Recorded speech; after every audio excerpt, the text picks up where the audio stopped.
The following topics appear in this episode. Your discretion, as always, is advised. Hello, and welcome to a story from the Game Master's Tome. I'm your Game Master, Tyler, and joining me today are my Soldiers of Misfortune. Welcome, Soldiers of Misfortune. Hi, Soldiers of Misfortune.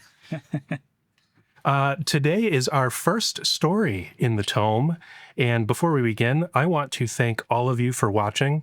This has been a long time in the making, then delayed, and then started making again, and then delayed again. So it's finally here, courtesy of a fire in our kitchen. And with that, the best way that you can show your support so that we can continue traumatizing my players is by smashing that subscribe button and watching and sharing with your friends. And letting us know also what other type of stories that you want to see next. So without further ado, let's begin at the beginning. In the beginning, there was only silence. The 12 realms of Ethira had forgotten the stars. Kingdoms warred not for domination, but for meaning. Each clinging to its own truth, and each praying to gods that no longer answered. And then he came, the one who remembered, not named, the Radiant Empire. Emperor. His voice carried the weight of memory itself. His works rekindled what the world had once lost. But he did not conquer, he simply rewrote. And under his gaze, the 12 nations became one, bound by the flame of remembrance. Purged of lies, purified of doubt, on the hilltop of Mount Horizon, the Emperor is said to have lit an eternal flame that washed away all lies. Gone from the lands was the ability to forget. It was from that flame which he removed 12 infant sons, unmarred by the heat for which others could not stand to remain close.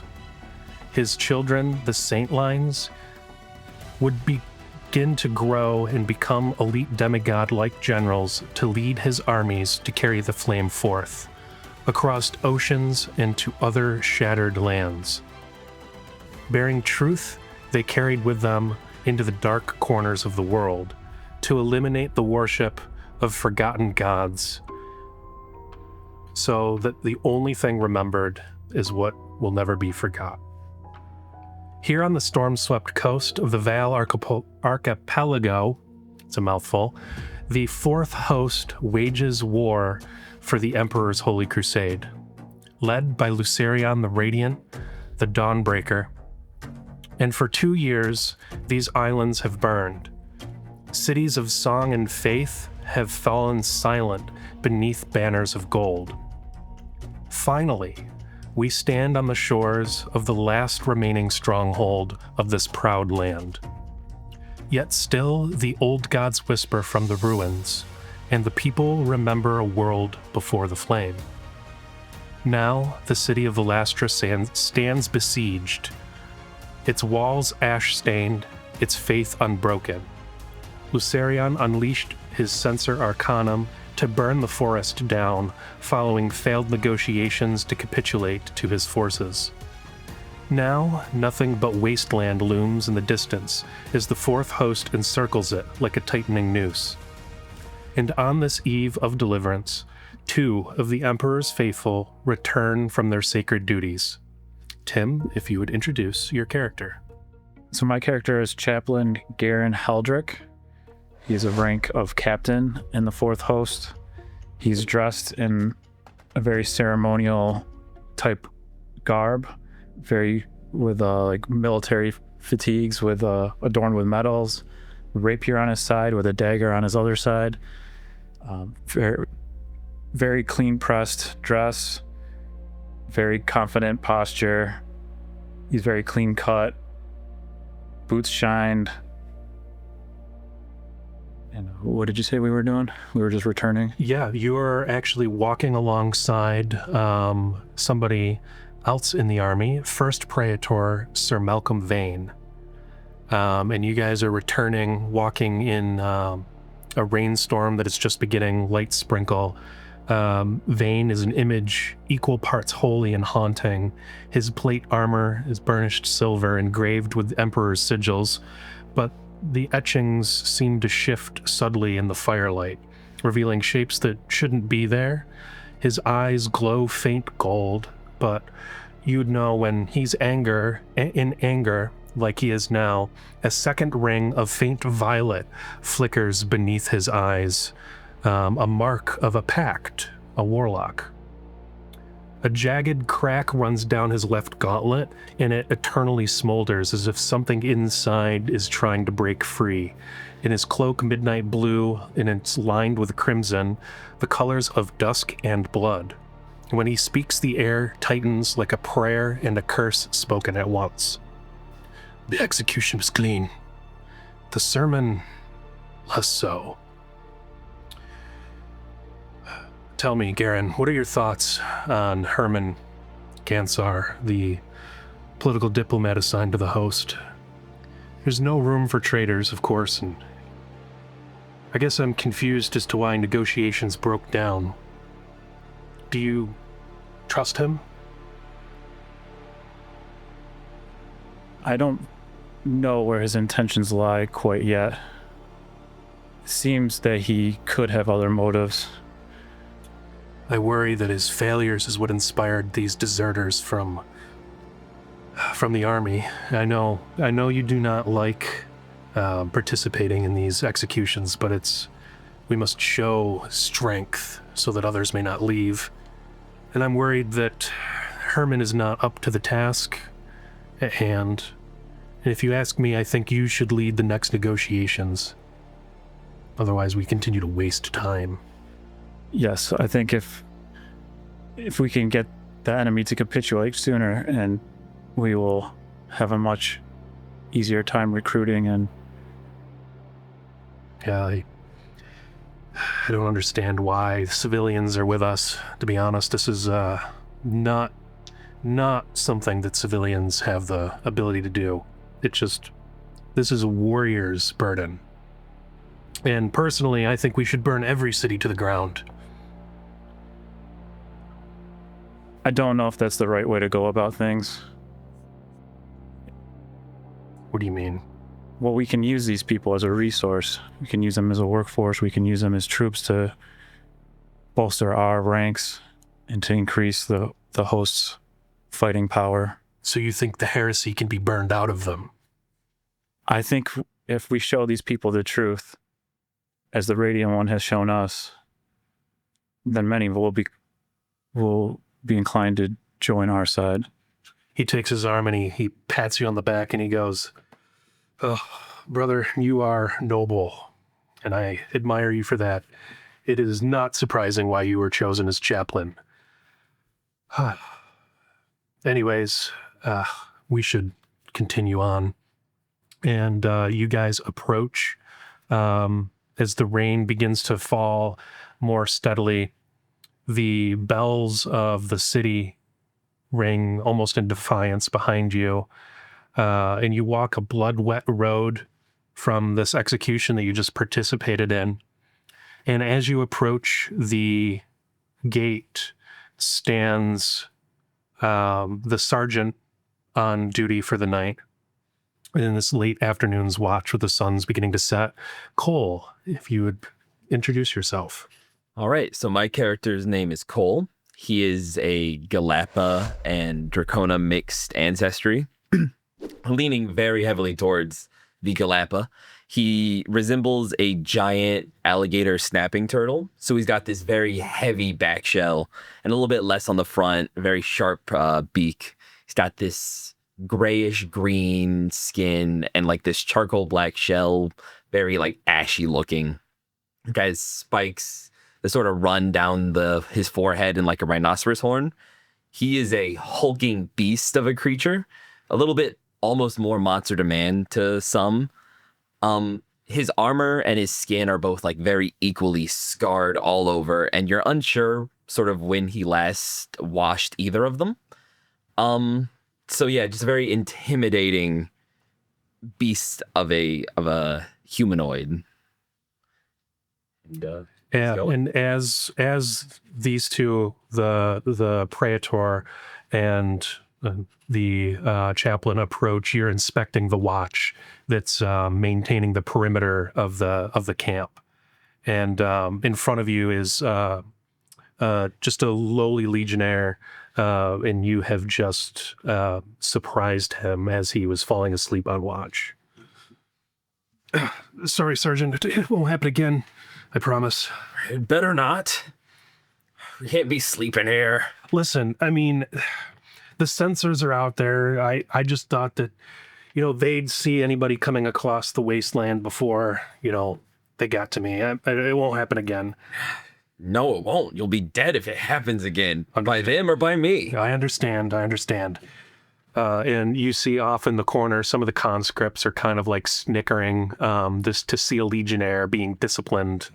And as this happens, the Malcolm and Garen come up to you, and Malcolm says, "Sergeant, how goes the watch?" Could be better. Men I have aren't worth a damn. You'll have to forgive them. It has been a long campaign. Come, walk with us. Come. All right. They'll be all right. So, gentlemen, what do you think of tonight's ceremony? Are you ready? The induction? More formal, Reese. That's not why I'm here. But I'll be there. I understand. It is unusual that a sergeant would be inducted into the inner circle. But there must always be 12, including Lucerion, of course, and Angola Decant named you personally as her replacement, so her wishes must be respected. So, have you given thought, either of you, to if you will keep your name or take on another after the induction? My name's not much to boast about. I don't even have much of a last one, if any. So, second title isn't too bad. Very well. I hear that we begin the siege proper tomorrow. What are your thoughts, Chaplain? Are the men, do you think that they've got it? The men seem a little weary for this siege, but I think we have enough strength and enough force that we can rile them up and overcome. The inner circle will be leading from the front, is my understanding, so we will set a good example for the men. Do you know the status of your troop, if they will be able to run without you? Well, we'll lose a couple more men than usual, but that's just what I can do. It is a shame.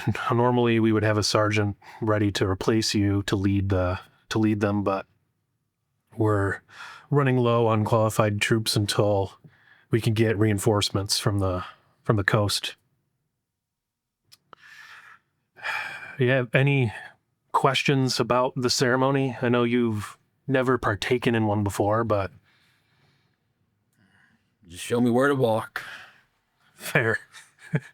Well, I'd be less worried about the walking and more touching of the flame, to be completely truthful with you. Some that are deemed unworthy, they don't come out whole, if you know what I mean. What tends to make someone unworthy? When they have forgotten. All right. Don't worry, my friend. And he slaps you on the back. Just because a sergeant hasn't ever taken hold in the inner circle, it doesn't mean because all the previous ones have died. Well, there's a first for everything, I suppose. I guess so. And I'm not worried about the chaplain. Quite frankly, Garen, it's been a shocker to me that you haven't been in the circle this whole time, to be completely honest. Well, I will bask in the dawn's light when the time comes. As you should. As should we all be as noble to the cause of the Emperor's word as you are. Yeah, I fear, though, that the retainers that you keep may not serve you well. I think you should do something about them, but that's entirely your call. Well, we all have roles to play within the host, and I sure I can find use of them. Sure. He takes a bite of hardtack. Oh, I can't wait till we get to the mainland, to be honest with you, so that we can get rid of this shit. Then he throws some on the ground. And then the scene begins to change. The camera zooms out, up into the rain that now begins steadily pouring. And you see before you the entirety of the fourth host. Rows and rows of tents, hastily erected fence made of what's left of the burned trees that the censor burned down.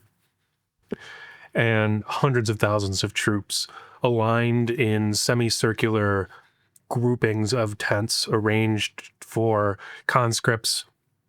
They're, closest to the barricades, first to die. And then you have legionnaires and officers' circles.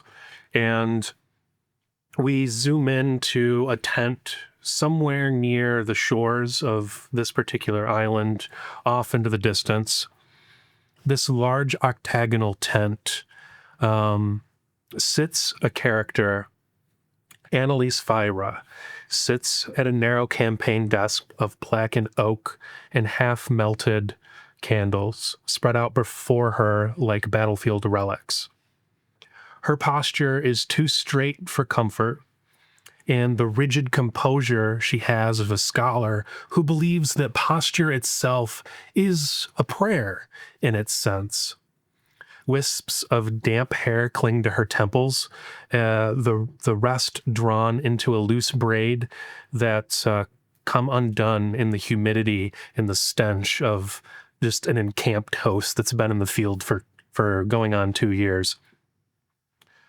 Within the strands, glimmers of copper and a brazier's light reflect, and haloing her pale face in a way that would seem saintly if not for her exhaustion in her eyes. And then off to her right, a flash bulb camera sits at the table, the bulb black with many, many uses, and no replacements sit in her bag that's at her feet. She looks up to a figure leaning against a post in the center of this tent, which holds it up. And at this time, we'll have Kelvin introduce your character. My name is Oro Diamante Guerrero, a good old-fashioned boyadero from the sea. I have a giant gourd with a quarterstaff, all of it for blowing bubbles, and I have this overwhelming smell of chemical lavender, like fabuloso, basically. I'm not even paying attention, posture very loose. I'm mostly looking out into the shore, taking in the seaside air. The woman, Annalise, is sketching something down in her journal. Oro, they said the whole valley burned for 3 days. Is that true? It felt a lot longer, admittedly. Really? Wow. And the trees, somebody said that they screamed when they fell?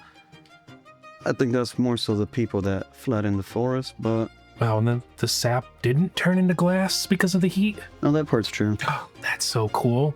I have to see it. I have to witness the flame devour the whole kingdoms of green. That just must have been... Do you ever think they'll sing about it? Sing about it? Yeah, about the war, about purging the heretics. Listen, kid, some things are better read in books than experienced in person. You strike me as someone who would prefer reading. No, I want to be there. I want to see it in person. The burning of the Veiled Marsh. The day that the Dawnbreaker's host lit the fire under the unfaithful. Man. It's a lot of zeal. I'm just so honored to be here, especially, attached to the Arcanum. Man, I wish that I had magic and could do the things that you could do. I'm just so happy to have been a scholar chosen to accompany you. And on that note, stick to your responsibility. Stick to the rivers and the streams that you're used to. Are you nervous for the ceremony tonight? I've already showered. I think I'll be okay. I can't wait to see it. It sounds so romantic. Romantic? Well, yeah. The nobled knights, crowned to take their place next to the demigod himself.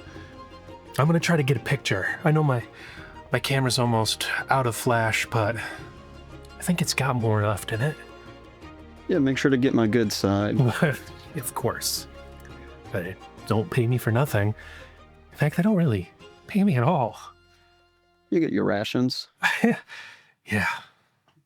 They're delicious, to be honest. I never thought that I would get to eat hardtack in the field with real soldiers.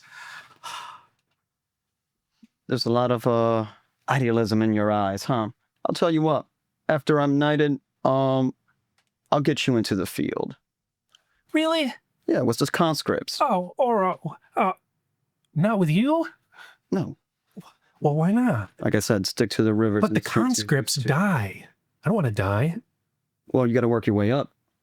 I don't know if that's how that works. I think you're pulling one on me. I'm like smirking. Okay, you caught me.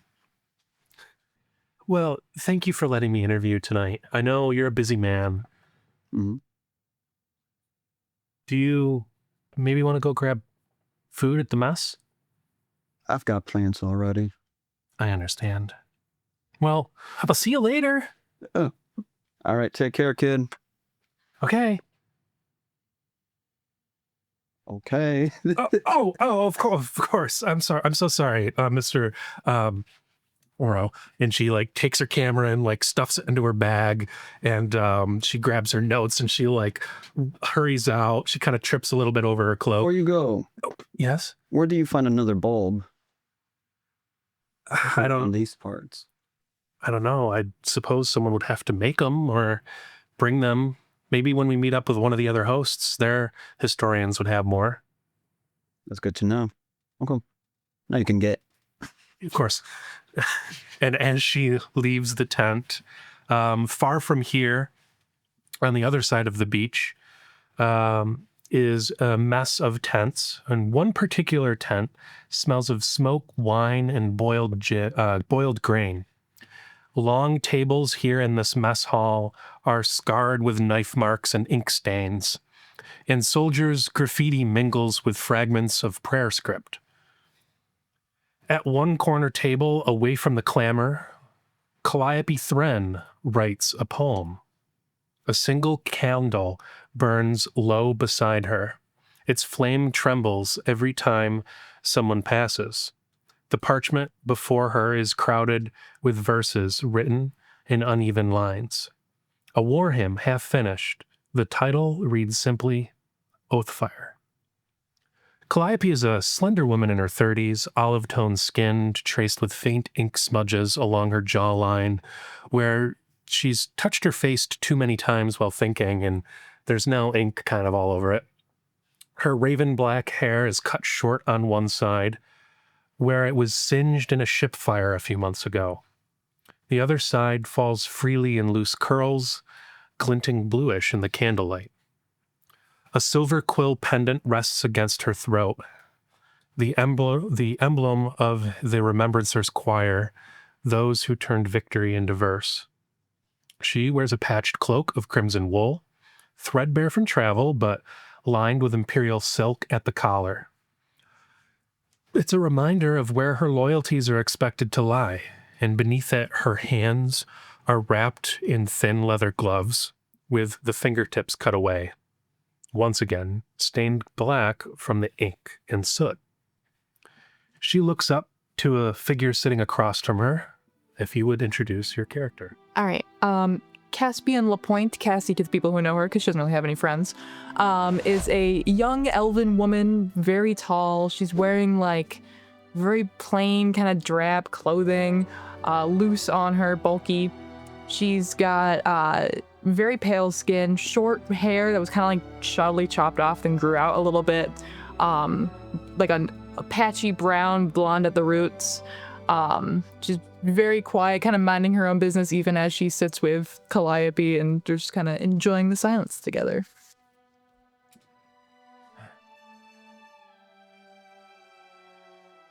Cass.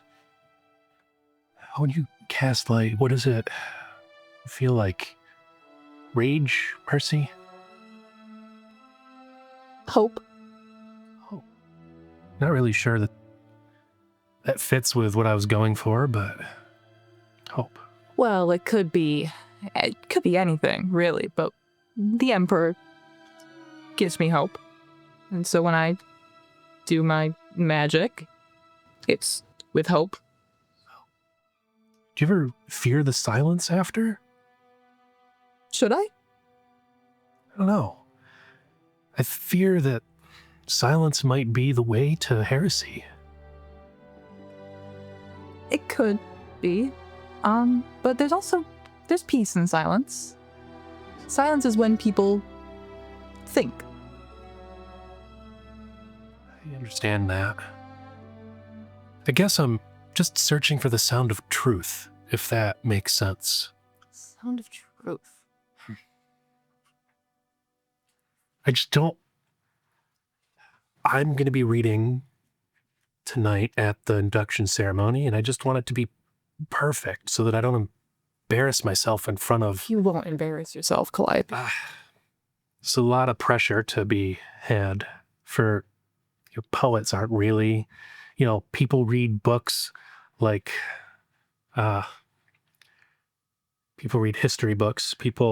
They look at photos. But... They look at photos, but the songs and the poems are what's remembered. Yeah, but what you see with something from, like, Annalise, she captures artistic beauty, and I'm just... If I don't get this poem right, I just don't know what I'm doing here. There's no right or wrong answer. Isn't that the point of poetry? I'm no writer, but... You do make a point. All right. I guess that makes sense. Are you nervous? No more so than usual, I think. I can tell everybody's on edge. The tension is so thick that you could cut the air practically with a knife. It's usually how it is in war. Yeah, I don't know if it's the right moment before a big battle to be doing this, but I'm not a political general. Gotta do it at some point. That's true. Sooner rather than later. And say if we don't have 12, then the troops will fall apart and it'll lead to chaos and it's bad omens. Bad omens? Huh, I gotta write that down. Bad omens. It could be the start of another great poem, to be honest with you. You've got many. You do me an honor I do not deserve. To be honest with you, I don't have very many of anything, let alone good poems. Don't think so low of yourself. Oh, You're here for a reason, aren't you? it's true. I was picked above all of the others in my class. Just almost die on a ship fire and almost starved to death for 2 years on these dreaded islands. It builds character. It does build something, that's for sure. Tomorrow is definitely going to be the big day, and so many innocent lives lost. That could also make a good poem. Good. I think I'm going to try to get in the field with Annalise, and might be able to see... I've always had this thought of looking in the eyes of someone as they die, and maybe being able to find inspiration in that. That's not something you need to see. I'm not a child. Some of the greatest poems of our times have been written in despair and in the last moments. Think about, I don't know, Gibraltar's eighth Harmony was written during the execution of, what was his name? King Richard at the opening of the crusade? You're asking the wrong person. I know nothing of this. Yeah, well, if I can dig up the manuscript, you should read it. It's a good read. If you find it, let me know. All right, I will. I have to do that. And then the camera pans out again, as silk banners shimmer gold against a blood-red sky, the sun finally setting, we fast forward to the next scene, where drums echo softly as the great host assembles in the parade yard. Lucerion himself stands before the first flame standard, radiant, yet eerily still. The Dawnbreaker of the first host, warden of the fourth flame. He stands, his eyes burn with soft dawn light, not searing, but sorrowful. Sorrowful? Sorrowful. He's plainly beautiful, an ideal soldier and a saint all in one. His armor is gilded, but dull with ash and battle wear, engraved with the sun motif fractured into wings. Once gold, now white at the ends, like light bleaching itself away, his hair comes down to his shoulders. And he radiates a warmth by those who stand in his presence, even coming into this parade yard, seeing this 9'8", just beast of a man's perfect soldier. Your eyes catch his sight, and immediately you feel warm. You're wet from the rain, but you're no longer cold. When his helm is removed, some of the conscripts especially find themselves crying. He knows every single name of every single person in the 300,000+ soldiers in this army. And he even addresses his enemies by their first name. And every word that he says feels like absolute judgment. We come down on the ceremony as the four of you stand side by side. Behind you are the remaining generals that make up the inner circle. And Lucerion begins to speak. Before the flame, all names are ash. Before the Emperor, all light is borrowed. We are not born anew. We are remembered correctly. You four who stand before me have walked through shadow and smoke.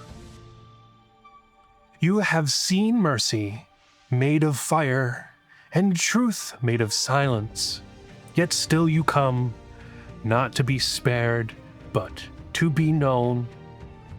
Kneel. We kneel. Do as I say. The flame does not ask for faith, it asks for surrender. Surrender of falsehood, surrender of memory, of self. It burns away lies until only purpose remains. Repeat after me, children of the inner circle. I speak and am unmade. I speak and am unmade. My name is smoke, my will a spark. My name is smoke, my will a spark. I remember not for myself, but for the flame that forgets nothing. I remember not, but for the Flame that forgets nothing. I know. Where his light falls, I shall go. where his light falls. I shall go. Where his silence lingers, I shall listen. Where his silence lingers, I shall listen. Where lies are kindled, I shall burn them clean. Where lies are kindled, I shall burn them clean. If I am ash, let it be holy. If I am ash, let it be holy. And if I am forgot, let it be peace. And if I am forgotten, let it be peace. Lucerion lowers his torch into a brazier, and the fire flashes white gold. Silently it burns, and it burns with no smoke. The Praetor Sir Malcolm Vane walks as the second, so to speak, second in command, walks to the brazier and takes and dips his hand into it, and he pulls out a handful of flame, almost sits in his hand like caramel or molasses, and he passes it to Amelin Coven, the seer of the inner host, who collects it in a bowl with this fire, and she walks up first to Garen. Place your hand in the fire, and if you are if you have purpose, you will not be burned. And Garen, before he reaches in, he will just pull out from his coat just a tattered book that looks like it has seen much better days. It's all covers kind of burned up and half missing, and pages are pretty ash stricken and torn, and he's just gonna hold it like protectively, like gripping to his chest, and then he will reach into the fire. It's warm in your hand, even warmer than the radiance of being here. When you reach into the fire, we're going to take the first roll of our game. Give me a presence check. So I roll 2d12 and then just add my presence. Yep. So that'll be 14 with fear. Ooh. The first fear of the campaign. First roll. It's all your fault. It's setting the tone. Great start. So as you reach into the fire, the book begins to get so hot that it starts to burn. The hand in the fire does not burn. And you hold onto that book with all of your strength. Grip it tighter. Garen grips it as tightly as he can. Amelin takes the bowl of fire and walks next to Cassie. Cassie, do you do anything to prepare? What is going through your character's mind as she begins to reach towards the fire? She is panicking, as one normally does when faced with a thing of fire in front of them, but she takes a deep breath and puts her hand in. I will have you make a presence roll. Oh boy. All right, that is a 12 with hope. A 12 with hope. As you put your hand into the fire, you just hear, Libby. Why? You forsake me.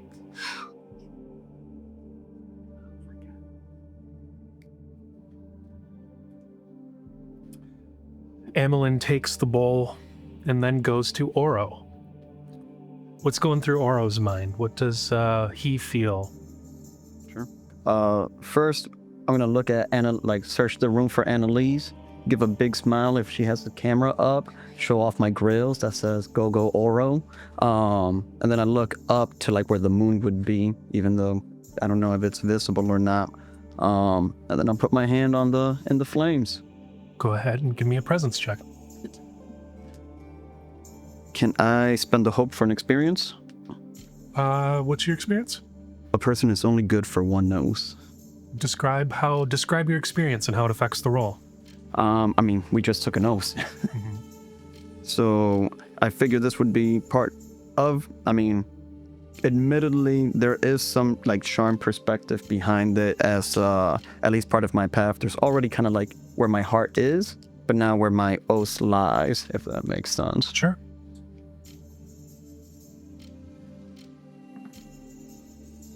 And that's 7, 8, 9. That's an 11 with hope.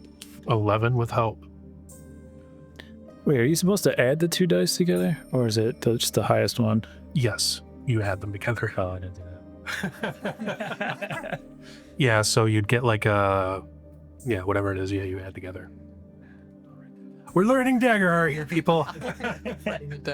My bad. At 11 with hope. I will say that you have a small guilty sensation just almost like imagine going to the border and forgetting your passport, and you've already spent $2,000 on this vacation, and you're gonna miss all of this day because you've got to turn around and come back. That empty feeling, that like in your stomach, but you don't know where it comes from. It's just like a anyways, and you take your hand out of the fire. It does not burn you. And then she comes over to Cole. Place your hand into the fire. So Cole, he does not know how he got here. Every step of the way, he has done only what was told of him, nothing more. He's obedient. So as he places his hand over the fire, he doesn't know why he's doing it even. But he just knows that this is the best direction his life could go for him, is just following orders. So he takes a deep breath and he like snaps his hand in there like he's trying to grab a fish out of the water. And if I'm also going to be doing the presence roll, I'm going to use my bold presence ability, which I get to spend a hope to add my strength, because he is a lot stronger than he is presence. Oh, good, because that is an 14 with fear. 14 with fear. More fear. I am going to spend that fear.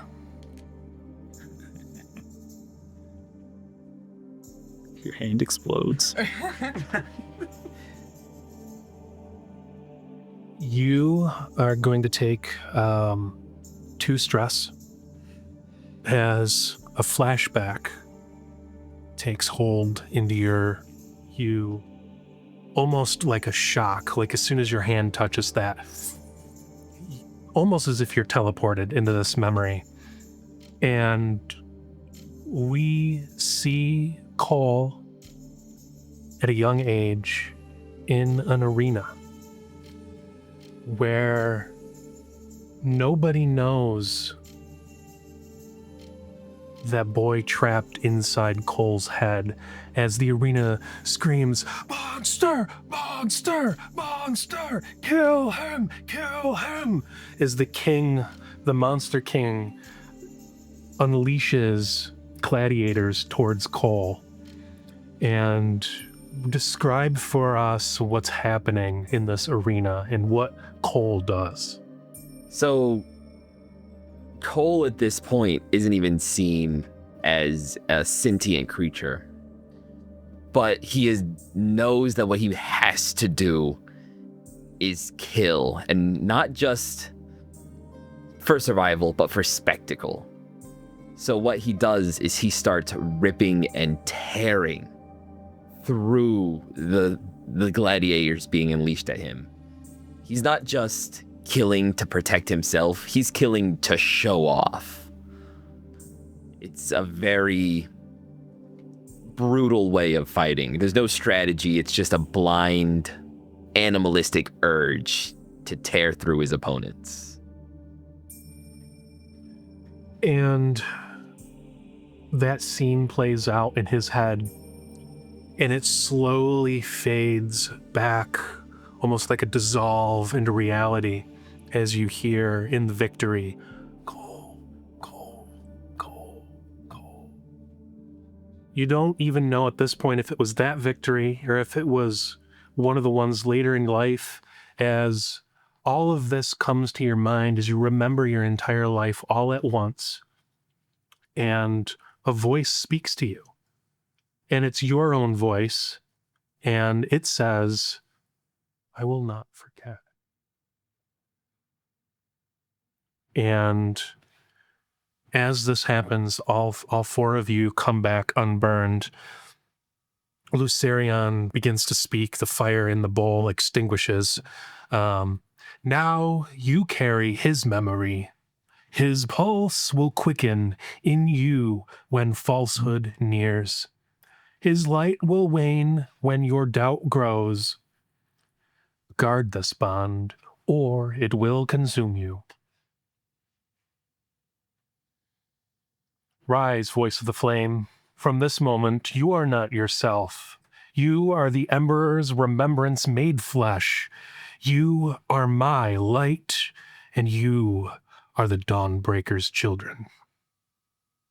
Calliope steps forward, reciting quietly, "If mercy burns, let it burn forever. If truth blinds, let us go blind together. So swears the flame." And then the rest of the circle, except for the four of you, says, "So shall it be." As the torches extinguish around you, as the ceremony comes to a close, you, the four of you, stay kneeling, just recovering from what just happened, dealing with your internal thoughts, the weight of this, the seemingly strangeness of it. Like, you are no different. You are still captain, lieutenant, sergeants. You're still here. There's a war that's gonna begin tomorrow. Your responsibilities, they're all the same. You are now just a part of the inner circle. Like, it should be nothing, but there's this huge fanfare about it. There's this huge ceremony, this brotherhood. And that's confusing for a moment. As the onlookers leave, only the inner circle remains, as a tent has been erected for what appears to be some sort of cocktail hour. Finally, First Praetor Sir Malcolm Vane walks up. "Aren't you just a sad bunch of shits? Come on, drink. You've earned it. Come on. Coco, help me up. And as you guys walk into the tent together, the four of you, you see Amelin Coven, of course, the battle seer and prognosticator of the flame. You see Archivist Irene Taylor, personal advisor to the general. You see Captain Grant Underborn, captain of the Second Company, commander of the Standard Legion, all of the regular Yoddles. The guy that you were disciplined earlier, Captain Grant Underborn, oversees them all. Of course, you know First Praetor Sir Malcolm Vane, leader of the Heavy Cavalry, Warlock. You have Lieutenant Theodore Kairos, lieutenant of the fourth host, commander of the Censor Arcanum Imperial Mage Corps. So he handles all of the mages of the Censor Arcanum. So basically, like the wizards and sorcerers. You see War Engineer Lucerion Hope, architect of divine armaments and the flame engines. Notably, he is an automaton. And then you see Warden Atreides Kale, overseer of all the conscripts, the criminal battalions, and the host's disciplinary arm. Garen will turn to Sergeant. You did well today. Your exploits have been mentioned throughout the host. You are becoming a very popular man running up through the ranks. Become a really good killer. And as I say that, you can clear one stress as I use one of my inspirational words. Feel a lot better. Here, I didn't wilt this. It's a flashbulb camera that's wilted into like a bar of soap. I know you haven't showered before this. You still smell just as flowery as the last time I met you. Yeah, I gotta introduce you to someone too. Is Annalise anywhere nearby? Go ahead and give me a instinct, and with advantage. That'll work. Oh, sure. And that's great because I need it. All right, so that's 13 with Hope. Yeah, so she's not in the tent proper, but she, along with all the other historians, are kind of in an adjacent tent with all the civilians. And notably in this tent, our comrades from your unit have been given the honor of providing escort and guard to all the historians. And if you'd like, go ahead and describe the unit that you lead. So my unit we are a very physical, we're not a magic-based unit. We are all just the biggest guys you can find. Not a person in my unit under 6'5". Every one of them just giants of people. And what you'll notice is that none of us use any form of weaponry. At most, they just have very heavy gauntlets. We're all a very well-trained, well-disciplined melee hand-to-hand combat brute force unit. That's terrifying. Yeah. A very Spartan energy to them. So you see that tent much darker. The candles are not of the quality torches that are in your tent, but she's over there. So we got the sweet summer child who's trying to get some combat experience up front. Figure a tour with your unit will... Does she have to survive? We'll do our best. There you go. Yeah. I'll send her... My unit's right over there. Show them the ranks. There we go. Yeah. You'll also notice with that roll that she appears to be crying. Oh. Is that your people's fault? Could be. Yeah. Is it possible to go to that tent? Sure. Yeah. Okay. I'll trail behind. Yeah. So you two walk over to that tent. Anything you two are doing? Yeah, I'd like to. With the other, I didn't get the other captain's name. Would he be the one kind of in charge of the siege, or who would that be? You're talking a Grant Underborn? Yeah. No. Well, who is in charge of the siege would probably be a mix of Captain Grant Underborn, First Praetor. Oh my God, why did I name these things that I can't? The Malcolm Vane, and War Engineer Lucerion Hope would probably be like the three main people in charge of planning. I'd like to approach the other captain and... Oh, Garen. Captain, It's a pleasure to have you in the inner circle. So what is your opinion on how the siege is faring? Well, I guess I wish that we didn't have to burn the forest down and we could have just gone to work, but I see the appeal to doing so. I don't know. I feel it's going okay. I just can't wait to get in there and do what we do best. I feel kind of like a bunch of pussies sitting back here, if you know what I mean. And how are your men holding up? Oh, the Legion?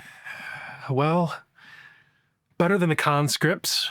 We have purpose. We have the Emperor's light behind us. We have our freedom. We have hope. We can't wait to see the mainland and join with the other hosts. And, well, say, have you met up with Theodorian? I have not yet. So he's from the 7th host, and he's here somewhere as kind of an envoy. I haven't had a chance to catch up with him yet, but I hear that his host is doing much better than ours in mainland. So, can't wait to get there, if you know what I mean. Theodorian, do you know why he came to our host? Does he have some message, or? I can't say to be sure, but he will be at the planning meeting later this evening. He's with the 7th host, so, I mean, who knows what they want. Right.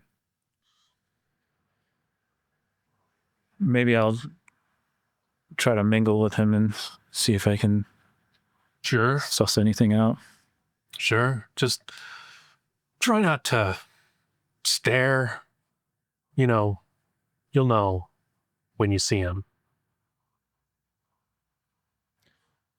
Okay. Well, good luck on the siege, And Of course. Hey, question for you. Would you perhaps be interested in attempting another negotiation? If you are, I'll back you up on this, and maybe we could show the civvies how it's really done. yes, to get the enemy to surrender. Yeah, without wasting more troops. I think that would be a great idea if we can get them to surrender without conflict. And maybe if we can prove that this works, we can get rid of the politicians and the diplomats and handle it ourselves. I'll back you up on this. Maybe it might be good for you to suggest it yourself. That way you can score some points early on and welcome yourself to the circle. It's a good idea. All right, well, if you want to talk about strategy, I'm going to be over at the bar. Okay, thank you. What is Cassie doing? Is Calliope anywhere nearby, or did she leave? Calliope is in the tent as well, kind of the opposite side of where our girl is, Annalise.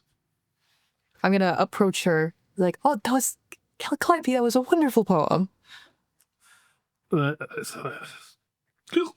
Thanks. You drunk? Cassie. Yeah, are you drunk? Oh, maybe a little bit. Is she at the bar? No, she's at a table with a lot of alcohol around her. If there's a untaken one, I'll just knock it back as It's well. disgusting. The Lovely. civilians have not good drink. Oh, I don't know how you can stomach this. She tries to like rest her head on your shoulder. Yeah, move away. Why are you drunk? Just no. Oh, do I need to bring you back? No. Okay. Are you sure? I'm working on another poem. Oh. Should you be? Probably not. Okay. This one's about Oro and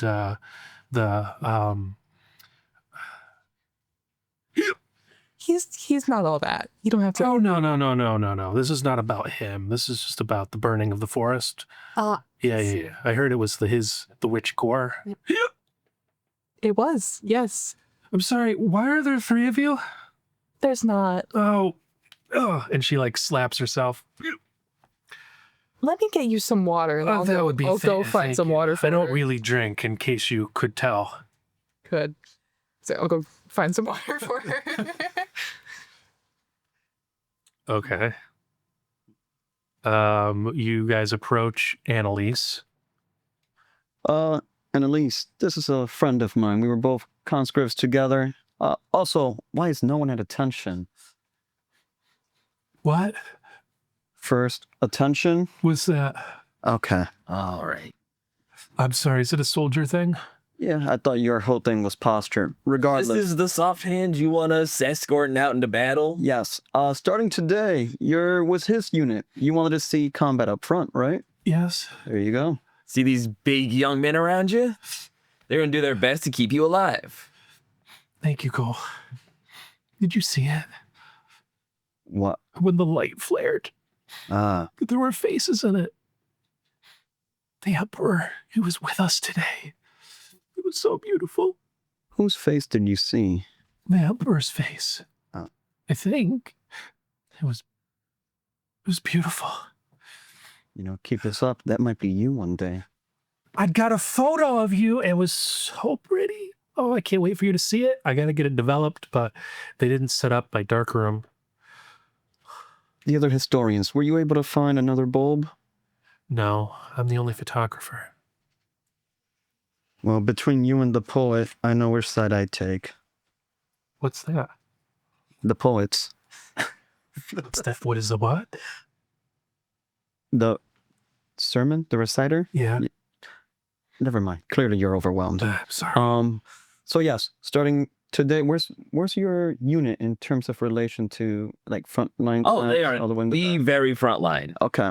That's where you'll be. Exactly like I said. Not necessarily the conscripts, but you know.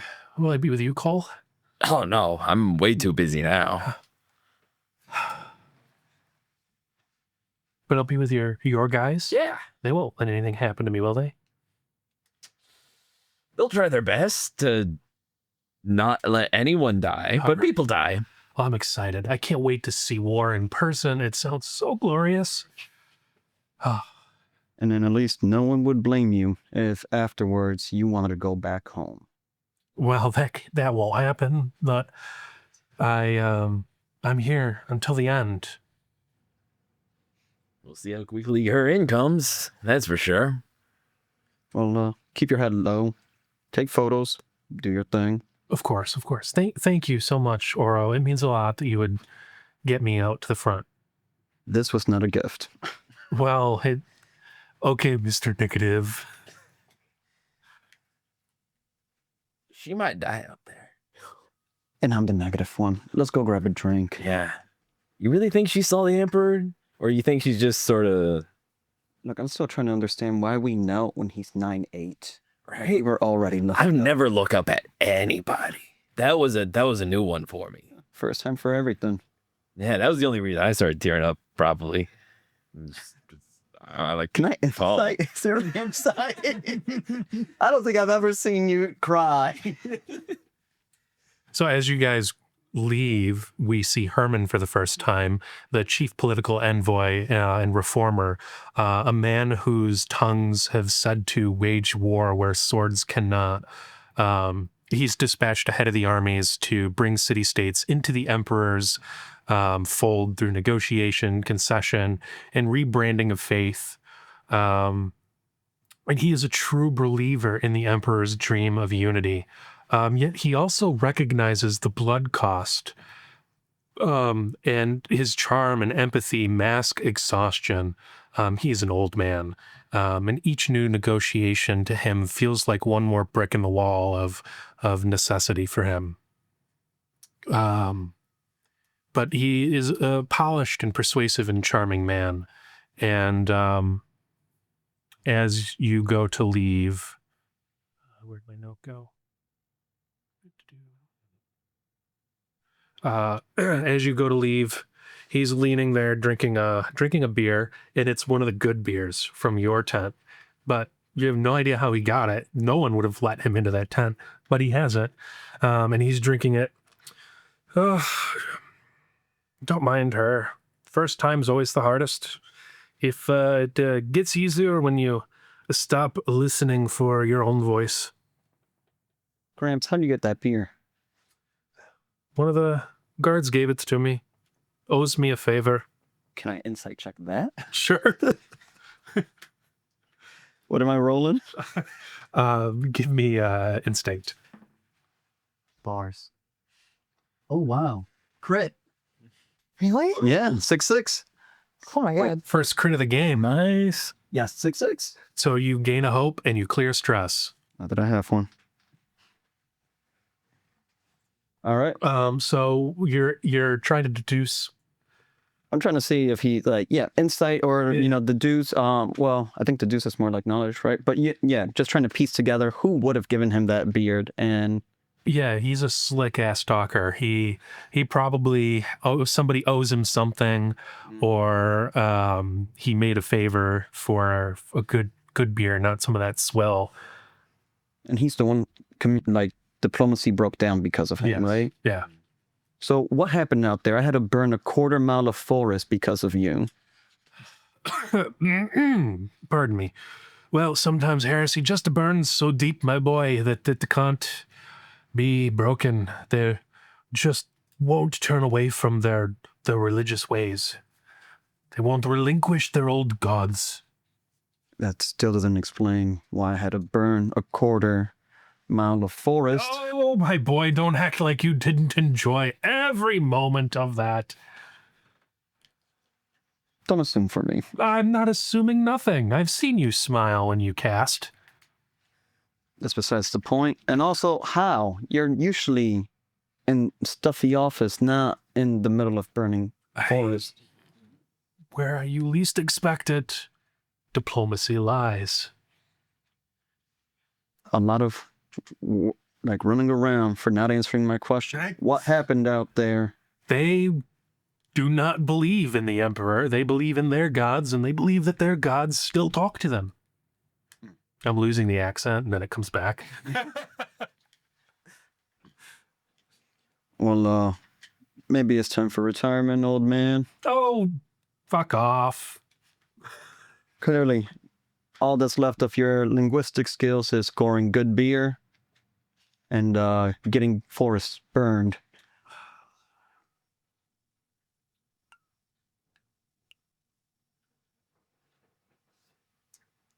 Well, have you ever seen a diplomat speechless? It's actually nice to hear him not talk for a bit. That, I appreciate the your silence. tent's over there. See you later, Oren. All right. Thought that doing Tell me twice. As you go to walk away, he goes, slave. Do we hear that? Intentionally so. You know which one of us he was talking to? No idea. I got better things to do than kick his ass. He's with your peeps. It'd be a shame if, he happens to trip every once in a while. I think he had one too many beers to drink.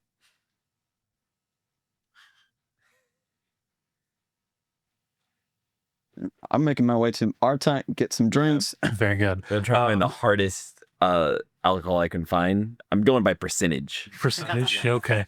There is some really, really good wine that is only available to the inner circle because it's not that like nobody else would be able to get it, but it's in such limited quantity that they just can't let every officer have that. It'd be gone in like a night. So there's 11 of you. You guys can have it. So there's a really, really good wine. It's like 40% ABV. All right. You guys want to see a magic trick? And I take the bottle. I pulled a bunch in my mouth. I sort of like my cheeks are sort of swelling up. And I start to spit a stream of fire using my elemental breath. So I just sort of light it. And it's just sort of like a high stream fire right onto the guy who called us slave. From like From the distance. yeah, from like a small little distance. All right. Go ahead and give me agility. All right. Please. That is a 11 with hope. 11 with hope. So you Can't believe my fire. he You gotta hope from that crit, don't forget. Oh, you you go to spit it. It's not him. He's not there anymore. It's somebody else. And you see like I still find this hilarious, but now I've lost composure of like my aim. So it just sort of spits out the rest. And just like a shotgun of just like sort of an out my nose sort of like here. yeah. But still fire? Or Yeah, no, it's still it's a little bit of both at this point. I'll get him next time, but I'm sorry. Kinda. accidents happen. Apologize to the grunts. No, Get they ideas. can't do anything about it now. So in this tent, as this is going on, Warden Atreides Kale approaches you. He is a walking storm cloud in human form, towering and broad, green-gray skin, mapped with scars and inked tally marks, each representing a life he's taken or spared. His left eye is a polished crystal lens that hums faintly, like rotating to focus when he examines someone. Almost like crystals within crystals, and when he comes up and looks at you, his eyes, and he is human. No, I'm sorry, he is a half orc, and he wears a heavy gray coat, layered hides stitched with brands and badges torn from condemned uniforms. A chain of manacles hangs from his belt like a rosary, clinking as he moves. And his weapon is a modified polearm called Mercy's Measure, and it's a hybrid executioner's axe and spear. Garen, Good day, Warden. thank you for carrying out the execution earlier. I know that is normally my job, so thank you. It is a necessity that has to take part, unfortunately. Indeed, I have been hunting deserters in the eastern flank of the camp. And that is why I was torn away from my duties. Tell me, when do you plan on another sermon for the conscripts? Well, I figured I would do it before we send them off into the siege, to whatever breach we can create. Hopefully, maybe we can try to spark up negotiations again and try to save any lives that we can and try to avoid the conflict. Yes. Well, it is a brave and noble endeavor, but the conscripts mean nothing to me. They can die for all I care. Well, I think there's a lot of the conscripts can still prove themselves and rise to rank. You never know. Bets. Well, I can't argue with your outcomes if those two, And he points over there. were conscripts at one point. And now they're part of the inner circle. Yes, part of the inner circle. Well, I guess we shall see what good that is. Dinner is almost served, and we will begin to plan tomorrow's siege. Well, again, thank you. I was wondering if you do have some free time. Maybe later tonight you could potentially help us round out and hunt down some of the deserters. There's no rush. I have people that can handle it, but You want me to hunt down the deserters? seeing a chaplain, especially one of the inner circle, in action might inspire others and prevent them from deserting themselves. Have there been more deserters lately? More and more every day. And I don't mean to blow smoke up your ass. I know you've got others who are capable of doing that for you, but the men, especially the conscripts, look up to you, Aaron. As they should. As they should.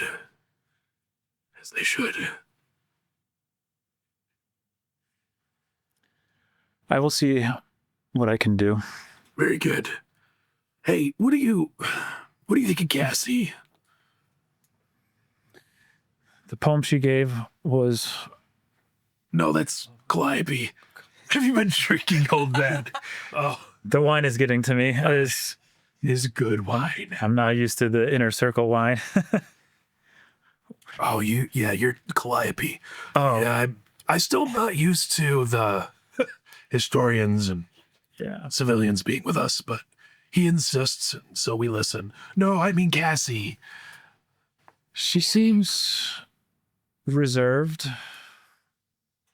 Well, now that she's in the inner circle, the first Praetor may take her under his wing. Warlock to warlock, if you know what I mean. But, no, I meant she seems reserved and not qualified for the inner circle. The Flame did not seem to agree with that notion. Neither did the Lucerion himself. He handpicked her from my understanding. But no, I mean, I guess I'm just not so sure for a woman of incredible power why she is so reserved and hides her gifts. Well, if the Dawnbreaker has handpicked her herself, I think there is a reason for it. Just keep an eye on her, is all I'm asking. Something isn't right. I appreciate the counsel Thank you for hearing me out. Ways I must get, I have to go to my quarters before the planning meeting. I have the maps. Why do I have the maps? I have the maps nonetheless. I will see you at dinner. And he turns and walks off. And does anybody else have anything to do before dinner? What was that?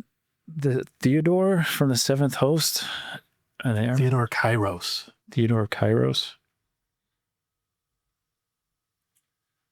And he would be at his tent somewhere by the docks. Gotcha. Not in the meeting. Right. Yeah, he would not be welcome here. He wouldn't have not even been able to observe the meeting or the Gotcha. Okay. ceremony. So I like to go up to Chappie, as I affectionately call you. So Chappie, now that we're in the inner circle, what are the odds? Can you tell me now why my letter of transfer to the 6th host kept getting denied? It seems, if you haven't figured it out already, that the Dawnbreaker has had other uses for you. I'm back where I started. Okay. Thank you. Well, I mean, you're part of the inner circle now. That's a very high achievement for somebody of your stature, rising up from as a conscript through the ranks, and now part of the inner circle of one of the Emperor's children. I don't see any other more glorious position you could be in. Oh, and I'm honored. Don't, that's not misconstrued, but leading up to this point, I counted 5 rejection letters, and I know I sent like 7 out, but I don't know if you knew something I didn't know. I don't know. Okay. Well, I'm gonna go grab a drink. You need anything? I'm all set. Thank you. Of course.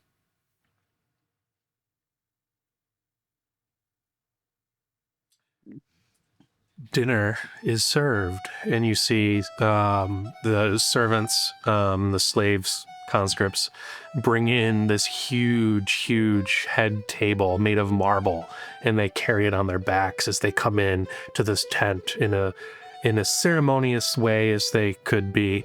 And you see that they're dressed in regal ceremonial attire, which is rare for conscripts to be dressed in. And they bring this big, huge marble table. They bring these trees these chairs that were carved from the trees that were burned down.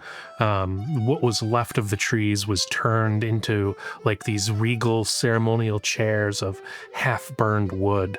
And at this point, it's dark and the sun has fully set.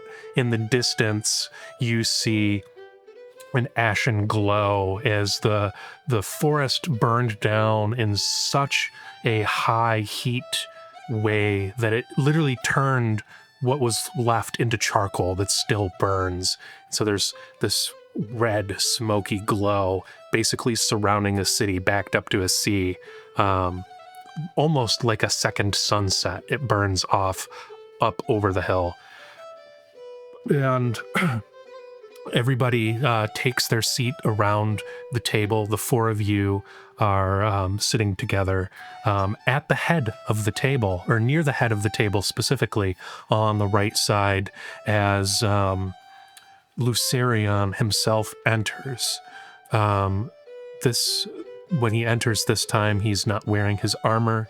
He is wearing a brown and gold threaded cloak that covers his entire body, and he has none of his weapons. As he enters, everybody stands, and he takes his seat, and then everybody sits around him. You hear a violin and a viola begin to play, and the servants, personal chefs of Lucerion, begin to bring in food like you have not had in at least a year. Just the most deliciousness. And everybody at the table is paying close attention to what everybody else says. Everybody's on their best behavior.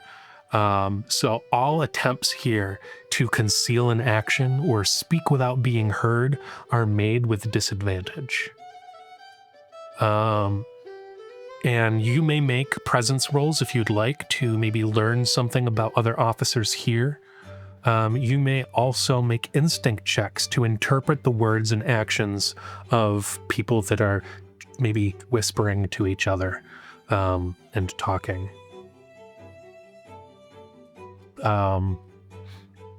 As you all sit down, you, Cassie, are going to be on the farthest most left, and sitting next to you is going to be Lieutenant Theodore Kairos. And he carries the elegance that survived mud, blood, sleepless nights. His robes are deep indigo on smoke gray, and they're always singed at the hem, as if just starting to catch fire, but they never do. Almost as if he's just walked out of an explosion and apologized to it for its inconvenience to him, for inconveniencing the explosion. His hair is disheveled in a mess of black curls that make your hair look like you just got out of the finest barber in the Emperor's realm. Streaked with premature silver from spell exposure, which means that he's cast spells which some can only dream of. He is a master mage, perhaps the most powerful mage in the army. And when he's thinking, interesting note, the air around him glows slightly with a pale turquoise light. And he's always thinking, so there's always just a pale glow when you look at him. He wears a half-buttoned officer's jacket over his robes, sleeves rolled up, almost like he doesn't care for military things. And he turns to you. You've made us proud. I try. Thank you. You have done wonderful things, Cassie. You have many more wonderful gifts to come, I'm sure. Well, I thank you. I've just been doing my duty. Well, it's not often a woman becomes a powerful mage, let alone an inner circle mage. In fact, a mage in general. I was the only one for the longest time.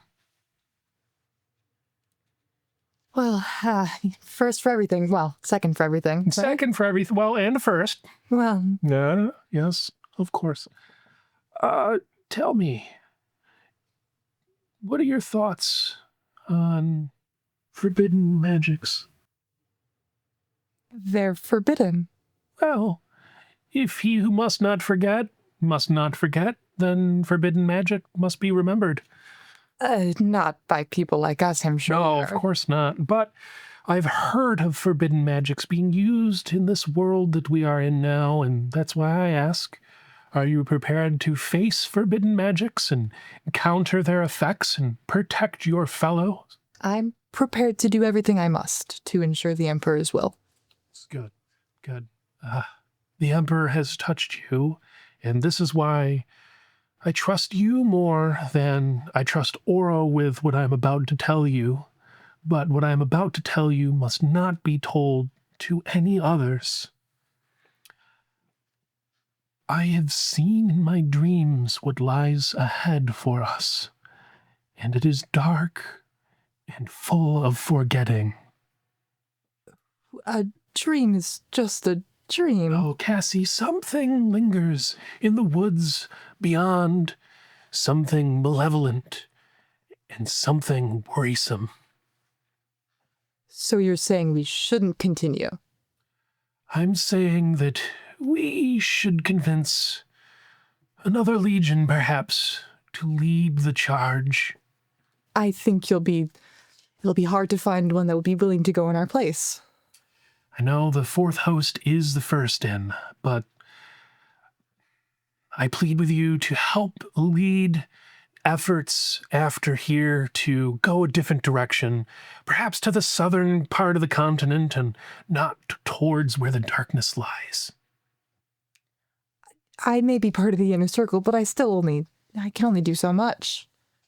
Why are you telling me this? Why not anyone else? Because mages must stick together, my dear. Oro is a mage. Oro is... Well, it's Oro. Okay, well, bad example on my end, I suppose. I mean, did you see him earlier with Cole at the bar? I am still not convinced that the two are not but children. Well, a little levity is good in a situation like this, right? Still, do you doubt the fourth host? Do you think that we can't do this? I think we would lose too much to do this. I hesitate to bring this up to First Praetor Malcolm Vane, but you are also a warlock, the only two warlocks in the entire encampment. Maybe if it came from you, he would listen. We're... The only thing we have in common is that we're warlocks, and that's not as strong as you may think it may be. I don't pretend to understand what it is to be touched by the Emperor himself, but I do carry a bit of the Emperor's magic, as all mages do. Interpreting his manuscripts and reading the history, when the history stops, and when it is obfuscated by lies and darkness, I simply worry that we are getting in over our heads. I will bring this up to the First Praetor. That's all I ask. But I can't promise he'll listen. That's all I could ask, is that when the time comes that I speak not alone in this matter.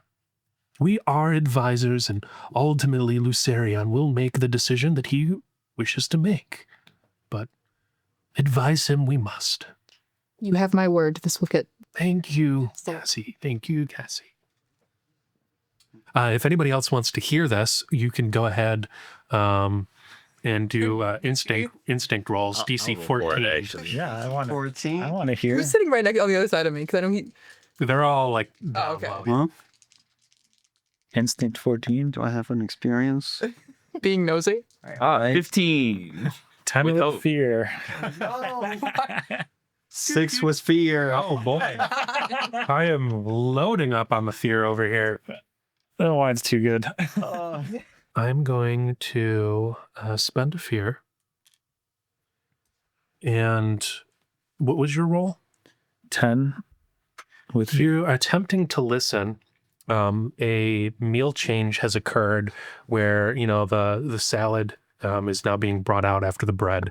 And you turn back to look, and there is a note sitting next to you that was not there before. What does the note say?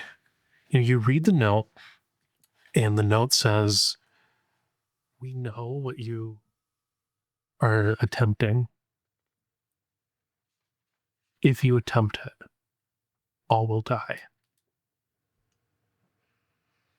It is not written in the same form of common that would be written by somebody from the Empire. Is not written in the same form of common that somebody from the Empire would have. So, like, one of the local peoples, possibly. Mm-hmm. Do I recognize the handwriting at all?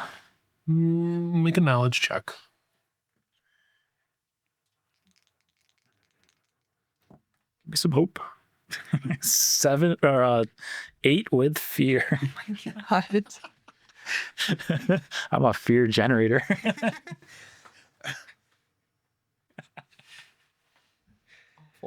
You know what you are attempting, and if you attempt it, all will die. That's a lot of fear. It is also a fear. Stocked up. as this happens, Archivist Irina Talador, she pulls out a map, and it is the map that you see before you on the table here that outlines the regions discovered. And Irina begins to speak. Lucerion, sir, as you know, we are here, and she points to where that flag is, finishing up a 2-year campaign to take the archipelago.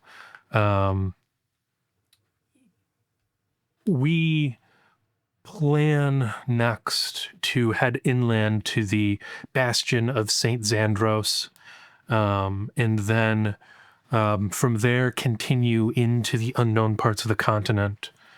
The seventh host is about halfway through the Drowned Expanse, and the second in the Concordia Plains. It is my recommendation that we move at first light to exterminate the city. I don't believe anything can be saved here, and so that we can pick up pace and continue so that we're not left behind and embarrassed in front of the other hosts. What say anyone else towards this plan? So the second host has gone through the Drowned Expanse. Mm-hmm. And we're going up towards the bastion of St. Xandros, was it? And the second host, you will remember, are zealous warrior monks who see battle as worship. Ritual firecrafting and pyres of devotion are their thing. And then the seventh host, the masters of alchemy and poisons. Their wars corrode, rot, and drown, which is why you'll see on the map, like, there's barren wastes wherever they have gone. And you see First Praetor Sir Malcolm Vane speaks up. Irina, I would like to propose something, if you don't mind. I believe that we have the capabilities to negotiate a surrender with the city. As you know, this is the only major port in the archipelago, and if we were to capture the city, we would have a sound logistics point to supply our army with things that we are missing from the mainland. I propose that we send in a small contingent into the city, led by Chaplain Garen, to prove that we can do what the historians and the politicians cannot.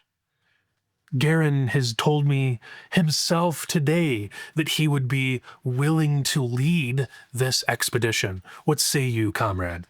Lucerion is present at this? Yeah, so Garen will stand up at the table and bow to Lucerion and just say, Commander Dawnbreaker, I would like to volunteer for this mission. I think if we can get these people to surrender, we can use them as vital resources for our war effort. Sit, child. Tell me, what do you know of these people? What do I know of these people? Give me knowledge. AKA give me another fear. Come on, crit. Oh, God. 7 with fear. Wait, no, I'm going to spend 3 hope. Oh, I can't retroactively use stuff, can I? No. Okay. So I'm going to spend 3 hope. And it's a success with fear. Using my witch's hope feature. Thank you. Man, it's just all that fear that I got. I'm afraid to be. I'm very afraid. I have like tons of stuff that I could have used too to give me a bonus. No need. I'll learn this character eventually. So what do you know? You know, Elastra is the crown of the southern archipelago. It's a sprawling coastal city built atop 5 volcanic ridges that cascade down into a crescent bay. You know it's a mercantile powerhouse. It traded in glass, it traded in song and divine relics. All, of course, are heretical. It's a city of mirrors and markets, and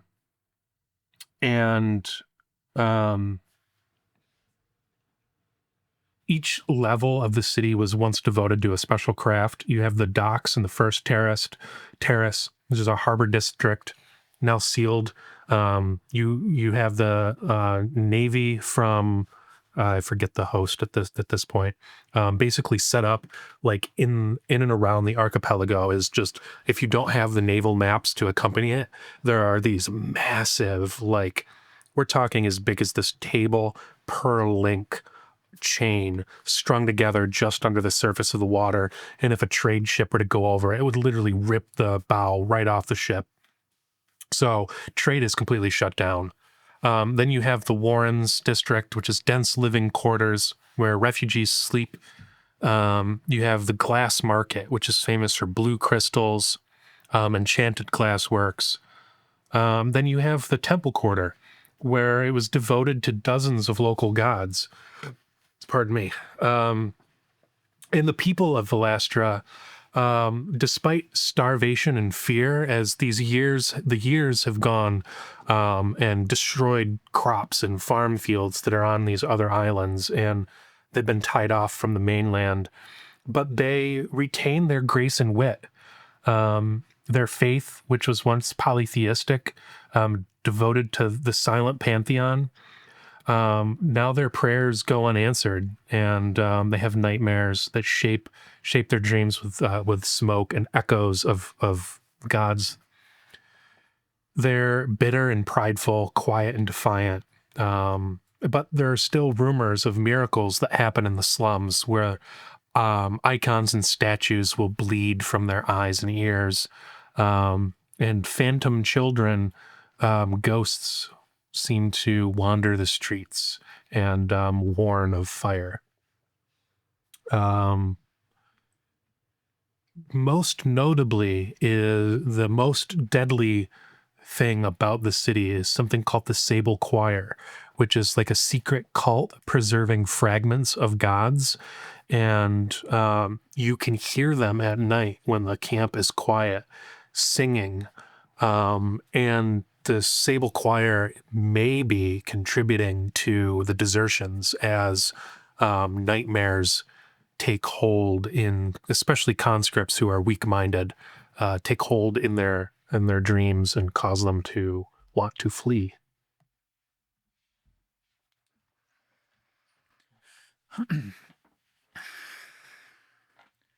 Well, I know these people are bitter and prideful, but from my understanding, it seems that their prayers are not answered. So it seems that some of them may already be coming to the truth that their idols are false and that their gods are not real. Perhaps if we can bring them into the light and show them the true ways of the Empire, they will be willing to join us and join our effort and help. And we can use this as a strategic stronghold. And what makes you believe that you could succeed where Herman failed? I think it's up to us to at least try. If we can pull this off, we could save a number of our troops, and it'll help us in the long run and position us for greater success down the road, as well as help our recruiting efforts here. So I don't see why not to allow you a chance to prove yourself. The 4 of you knew, why don't you go together and see how well you work as a first foray, leaving your units. My inner circle typically does not lead from the front, but I see no reason why we shouldn't test your cooperation and teamwork. I will give you this chance and opportunity. Why don't you take Theodore from the 7th host? I know you all know he's here. Take him with you. Let him see our ways. Take what he's learned back to my brother, and maybe we can impress him. And meanwhile, we should come up with what were to happen if they do not capitulate.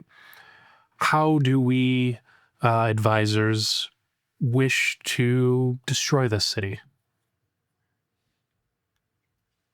I'll take the front lines like I usually do. And you hear First Praetor Malcolm Vane speaks up. Now, don't be getting used to that type of thought. I know as a sergeant, especially, you're used to being fighting in the front lines, but you're part of the inner circle now. We take on more specialized roles in combat, so you'll more than likely be leading from the back. A whole lot of bloodshed in the back, or? Well, we're not cowards. Shit, they're cowards. No, we're not cowards. Let's just say we go where we're needed most, where we can do the most damage safely. All right. Then War Engineer Lucerion Hope speaks up. Lucerion, sir, I believe a full frontal assault, a shock and awe, if you will be most effective. I believe, and he stands up and he moves some stuff out of the way, and he takes like some salt and pepper shakers and he throws them down. My siege engines can go here and approach the battlements, which have been severely weakened and could continue to be severely weakened by the Witch Corps. And we could attack here and here, while a frontal spear tip goes and assaults the front gate. And the infrastructure? What do we plan to do with it? What about the infrastructure of the city? Yeah. Level it to the ground. I agree. I think if they don't surrender, we need to level everything in this city. We'd lose the already established infrastructure. That could be a port for the Emperor. Yeah, but think about the message it sends to the future cities that we try to get to surrender. That's what the 2nd and 7th host already did. Let them see the Emperor's wrath and the Emperor's mercy. I agree. I believe this could be a place for us to recoup any losses we may suffer, to grow food, to be a supply base, as it were. That would be ideal, and that is what the negotiations aim to achieve.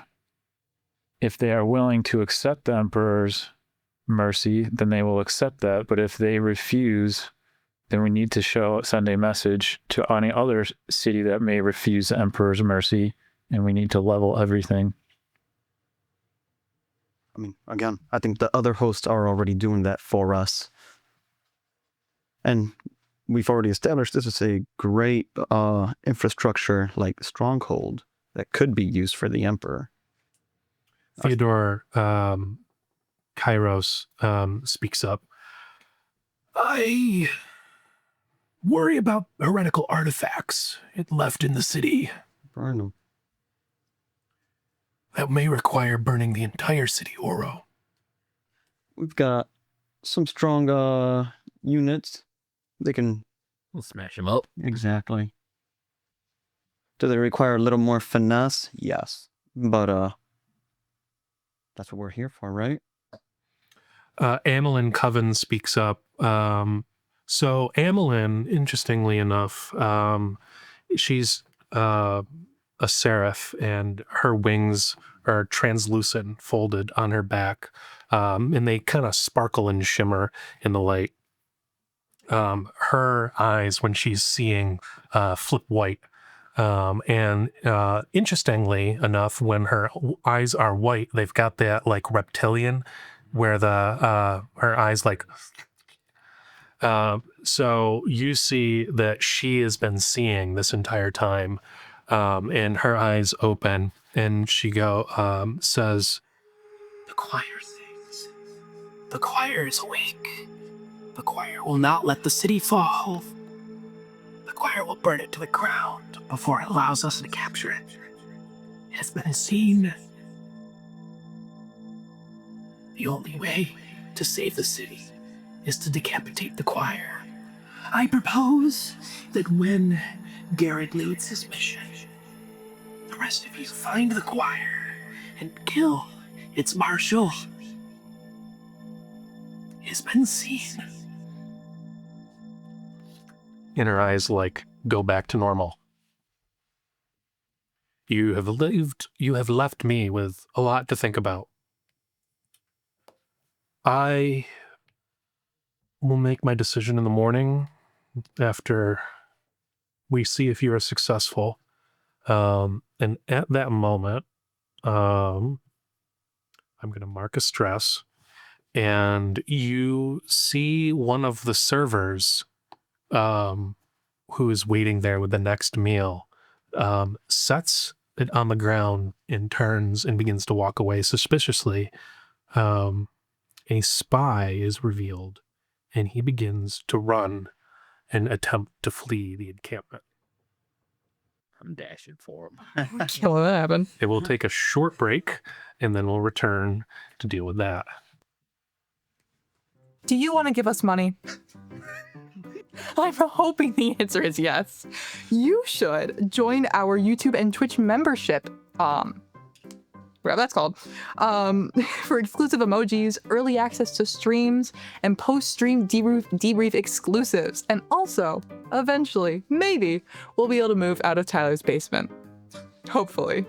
Please. While Oma's upstairs dropping stuff all over the floor. It's a nice basement to sleep. It's actually pretty good. It's a great basement. Fantastic basement. Better than mine. Donate today. Relationship advice, chocolate chip cookie recipes, the collective wisdom of the populace. What do all of these things? What do all of these things have in common? Reddit. However, not our subreddit. Our subreddit is where you can find all of the latest rumors, trends, and hypotheses that our staff, our team, and you can also feel the DM's plot hooks. So if you want to give the players a head start and an insight on what the DM might be planning, feed them with all the ideas at our subreddit. Insert subreddit here. And also check out our Discord. We post a lot of memes, a lot of custom stickers pending, a lot of artist artwork pending, and you get to talk to all of us, which is amazing. So please check us out. I am desperate and lonely. Thank you. Do you like really cool art? And are you sick of my crappy drawings? Well, we are taking submissions. You can follow the link to the email address on screen now to submit any fan art that you may be creating for this campaign. We'd love somebody to do scenery, like these landscapes to picture our game and include, and we'll play it back with social links and shout outs during intermission. Join the Rochester Colonial Rugby team. We are recruiting. Hey, there you go. If you're local to where we are, we'll play rugby with Tim. We're in the playoffs and we need more players. We were down. We only had 13 players against the Fort Drum Rangers. Welcome back to the table. And so before we pick it up, don't worry. They're just talking about beating each other over cookies. So how chase scene works in Daggerheart is the adversary. For this chase, we are going to be using a D6, and we're going to set the adversary. Really, y'all? That's why those are on shock mounts. The adversary is going to be set at 6 on a D6, and because they've got a wee little bit of a head start, our players who are in the chase will each have a D6 starting at 5. A chase in Daggerheart is entirely player-led, so you will describe an action I will make a request for a roll. If you succeed that roll, you reduce your dice. If you fail that roll, you reduce the adversary's dice.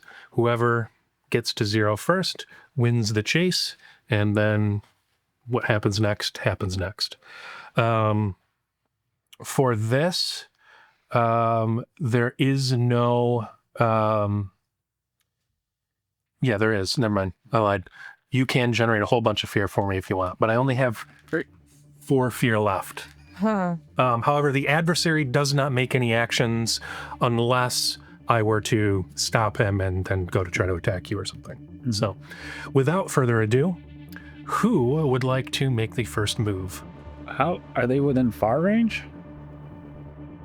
Right now, they're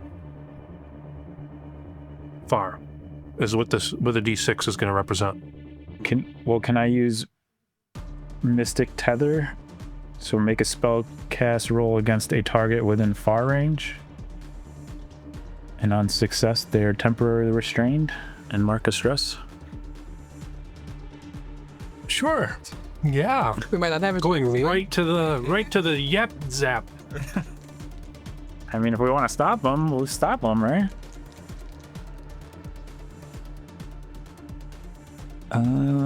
11. Oh, do I add my proficiency? No. So, but it's my knowledge or presence. So it is 14 with hope. Just fail. I get the hope. For our viewers who may be familiar with D&D and not Daggerheart, proficiency is unique in Daggerheart, and that proficiency adds the number of dice. So if you have if your proficiency is 2, you actually add 2 to your damage dice, for example. Oh. So describe what the spell looks like, even though it misses. So, Garen, seeing this person start to flee, he will pull out his book that's tattered and torn, flip to a page, and just mutter some words, and then he'll lift his hand, and you'll just see like a sort of like translucent, shimmering, I guess like a blue light come out that looks like a translucent blue chain fly out of his hand and try to wrap it around this person's leg, but he just kind of barely slips his foot out. And with that, And then the chain kind of just flops to the ground. with this failure, die goes to 5. Who else does something? I'm just going to full out leap from the table. Like, my first thing I'm gonna do is like a very animalistic, almost like grabbing the ground on all fours to throw myself into that general direction through whatever might be in between us. All right, very good. Give me do strength. 10 plus 5, 15 plus 3, 18 with hope. And 18 with hope. So go ahead and give yourself a Hopi and reduce your die by 1. I'm gonna cast Voice of Dread on this guy. I can magically speak directly into the ears of a creature I can see. To torment them with your words, make a spellcast roll against them. On a success, they must mark a stress and become temporarily vulnerable. Okay. Alright. Ooh, that fell off table. Oh my god. I got it. Thank you.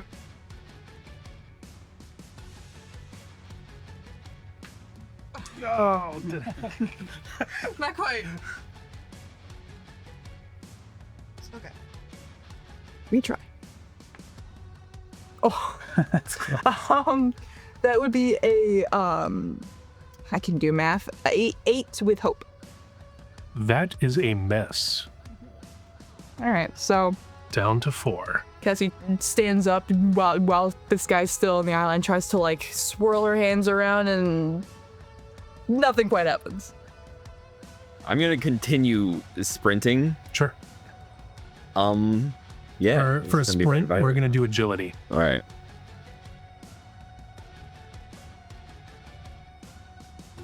6 plus 8 with fear, 14 plus 2, 16 with fear. This just turtle with dragon scales and horns just running through the encampment.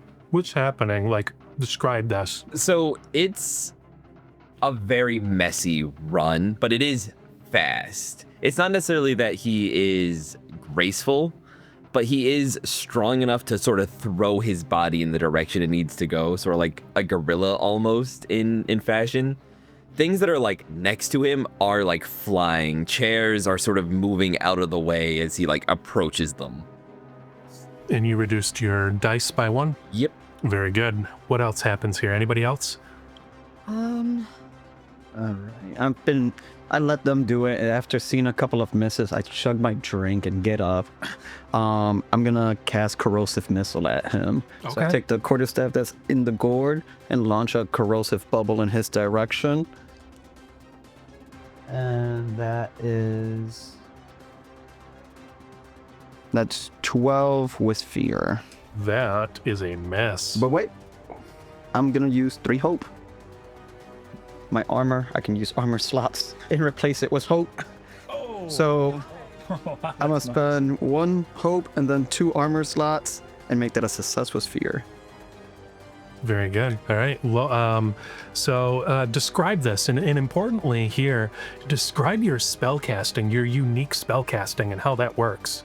Yeah. So, like I said, the quarterstaff, it's almost like a makeshift gourd, like bubble, one of those bubble containers that you buy at the dollar store, but made out of a gourd with clay. And it's a giant, like, quarterstaff bubble wand. And as I just, like, batter up, unleash it, a green bubble just, like, flies out towards him. And when it impacts, I'm going to spend 2 stress. Actually, I'm going to spend...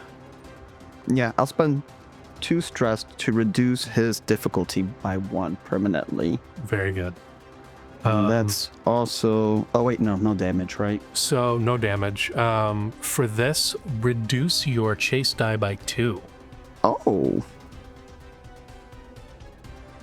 And then the spotlight can go somewhere else.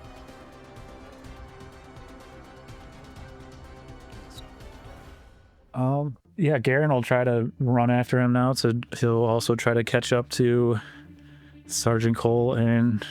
All right, give me agility. All right, let's succeed a roll. Oh, wait, that's a crit. That's a crit.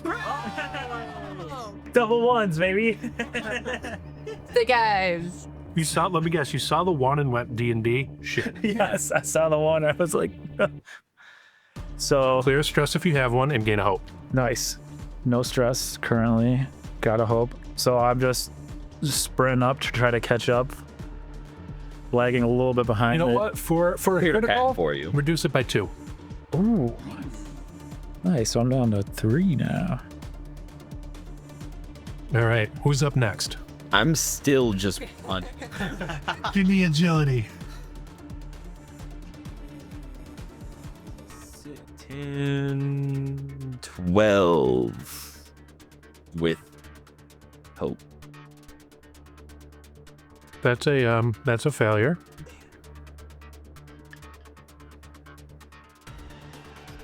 So, just to describe what's happening, this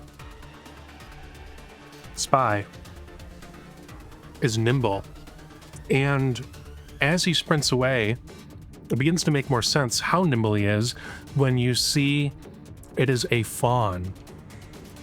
So he's got very powerful legs. He or she or they can sprint and they're agile. And you see they've gone up the canyon and they're dodging between tents, and the force to be reckoned with that is all of you. You're trying not to like kill everybody as you're like running through here. So the difficulty as this figure is ducking and weaving and bobbing and heading for the gates. Somebody else can go. He's still within far range, this fawn? Okay, I'm gonna try a blighting strike against him. Or them, or whoever it may be. Alright. That is a 14 with fear. That is going to be a success, and I am maxed out. No, I'm not maxed out on fear. I have 2 more. If I succeed with fear, the target takes D10 magic damage using my proficiency. Believe. That's an 8. I know what my dice look like. Ha! 2. So instead of damage for this, we're going to reduce your die. What was the attack? It was the number or the Yeah, just read the whole read the whole what you did for me again. Make a spellcast roll against the target within far range. On a success, the target takes D6 magic damage using your proficiency, and the next time the target deals damage to an ally, it is reduced by 1d6. If you succeed with fear, which I did, the target instead takes D10 magic damage using your proficiency. Okay, reduce your die by 1. Okay. You failed the roll, but there was still damage, so reduce your chase die by 1. All right, we'll do somebody else. So again, Yeah. another corrosive bubble.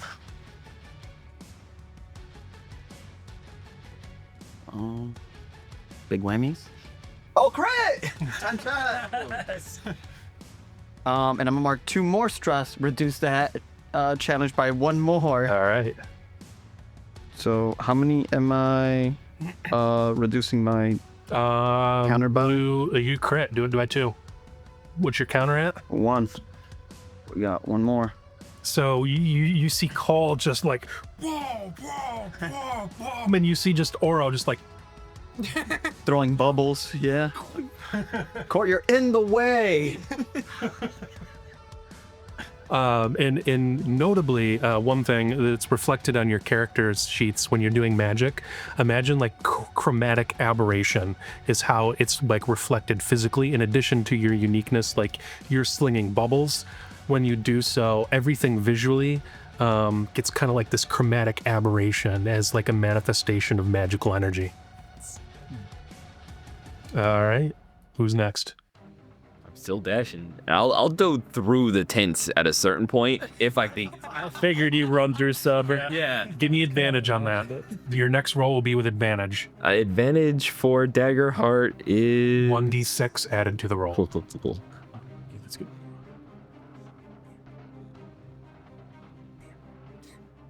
Sure, 8, 10. With hope. That's including your. It was a 4, a 2, a 2, and a 2. You run right through this tent, but it's actually an armorer's tent, so the anvil trips you up. As Oro's just like, Michael. I take out the next tent in front of me, trip it. All right, who else is up?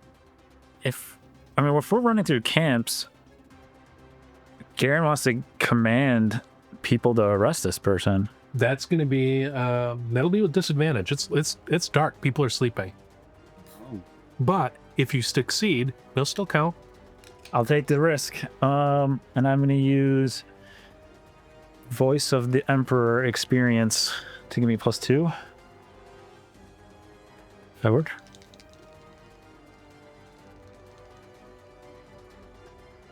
Oh no. Did you give me another fear? Yes. Oh. For the succeed. So this is presence. So 6, 7, so 9 with fear.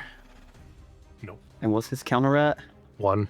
All right, I'm gonna launch one. Just so you know, this is what I'm drinking out of. It says the tears in my glares. So Yeah.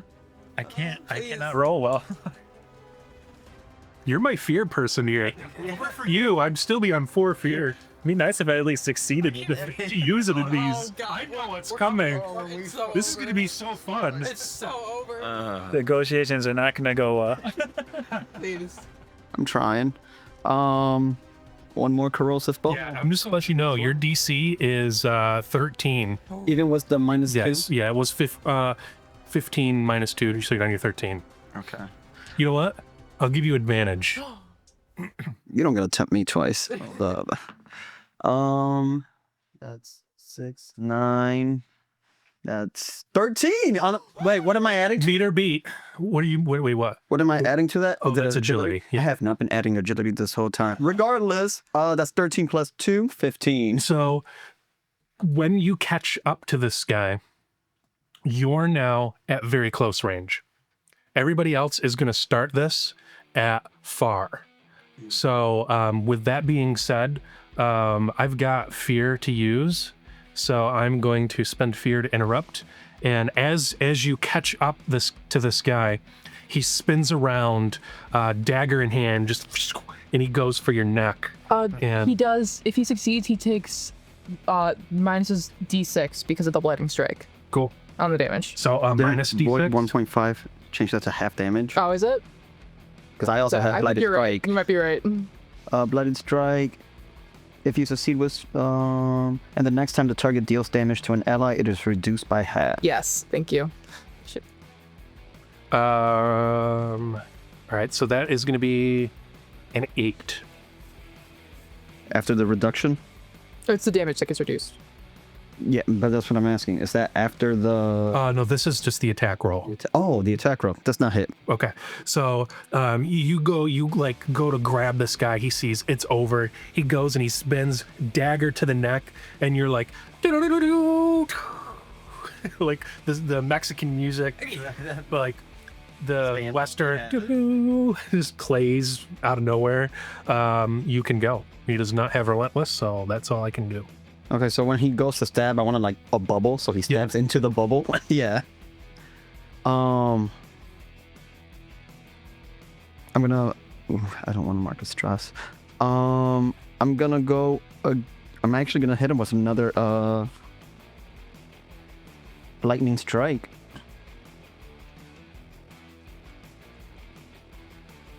So with my quarterstaff this time, I'm just whacking him.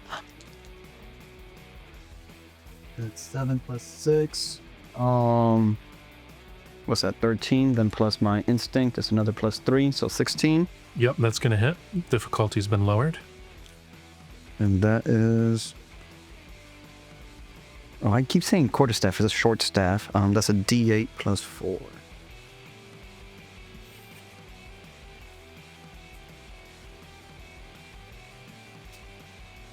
Wait. Oh no, I said blighted strike, right? That's a. Oh, and with fear. I forgot to say the fear for. Oh, it was with fear. Yeah. And that's 9, 10. Do we add our instinct? Like, do we add our trait into the damage roll as well, or is it just? It's just your passive, if I'm not mistaken. Okay. So Or not your passive, your proficiency. that's 10 points of magic damage. And I'm gonna verify that while this scene continues. Sure. 10 points of magic damage. Gotcha. All right, somebody else can go. I'm gonna You're all- barreling forward. Yeah. I can't do anything until I get up there, so I'm just going to be running until till I get there. Okay, so to make a move from far to close, I will need an agility roll, and I'll tell you your DC for this is going to be 10. Oh, good. That's an 11 plus 9 plus 2. So I'm past 10. It is with fear, though. Okay, and I will spend that fear. So again, for everybody watching, if a player fails a roll, even if it's with hope, the GM can then go. If they fail with fear, the GM can then spend that fear, or even if they succeed with fear, the GM can spend that fear to interrupt. So I will go ahead and spend that. What was the actual? 21. So you can you get up there, and as you get up there, the assassin the spy takes a smoke bomb off, and he doesn't even have time. He's just rushing, so he pulls the cord on it while it's on his belt, and it explodes. So both of you now will have disadvantage on your next action roll, and you can continue if you were going to do something. If I have I made it up to Yes, melee with that it? was a success. So at this point, I'm just gonna try to sock him. I'm gonna go for the straight knockout blow to the head for this one. So that is melee, and that is a 6 with hope. So That will not hit, but make sure to get your hope die. Or your hope. I'm token. actually full, and I. Nice. Yeah. All right. I will let the spotlight go to somebody else if you want. I mean, where are we? You guys are far. Very far. And the guy, he's still standing? Yes. All right, I'm trying to get in to... All right, that's going to be agility DC 10 to continue to run up. Or you can get there safely, but then the spotlight will move. Okay. And then you want fears. This is what you're saying? Yes. They have one that I can take. Agility. So that is 15 with hope. Nice, you get there. Yeah. I will interrupt with fear. And he's going to take his other hand. This is all happening so quickly. He sees his other hand and the one dagger that hit and missed. Yeah. He takes the dagger from the hand as it comes by the smoke grenade, and it takes a dagger out of his belt, and he comes to backhand you with it.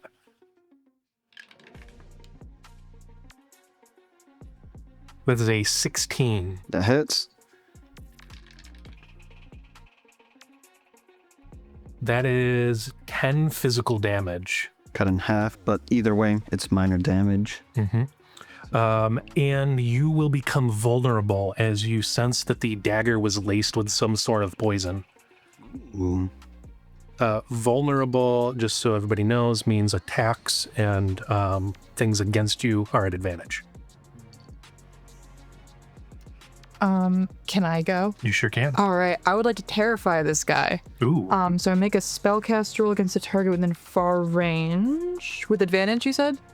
Or does that not count? Or sorry, you're vulnerable, not him. Advantage, yes. Yep. Okay.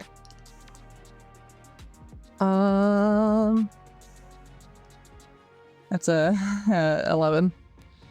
Just misses. Okay. Well, 11 with hope. Wait, how far are you? Far. You're far? Yes. Within far range? Yes. If you're gonna work more stress, do not do that. Well, there goes my thing. You didn't do any damage? No, it missed, right? That's right. My bad. Yes, you just missed. I thought that was the attack that had the damage, even if you missed. No. Well, because that's a miss, he gets to go. The dagger that wait, you were at far, so Yeah. the dagger that goes towards him, the other one comes back towards you, and that's at advantage. Mm-hmm. Need both of my dime. Ooh, that's a crit for me. That doesn't mean anything for the cool. GM. Fear? It does mean fear. You get fear from that? All right, I'm not actually sure, to be honest. I'm gonna have to double check. That's how Tony and I rolled it when we were playing. Sounds Like a good just roll. gain a fear.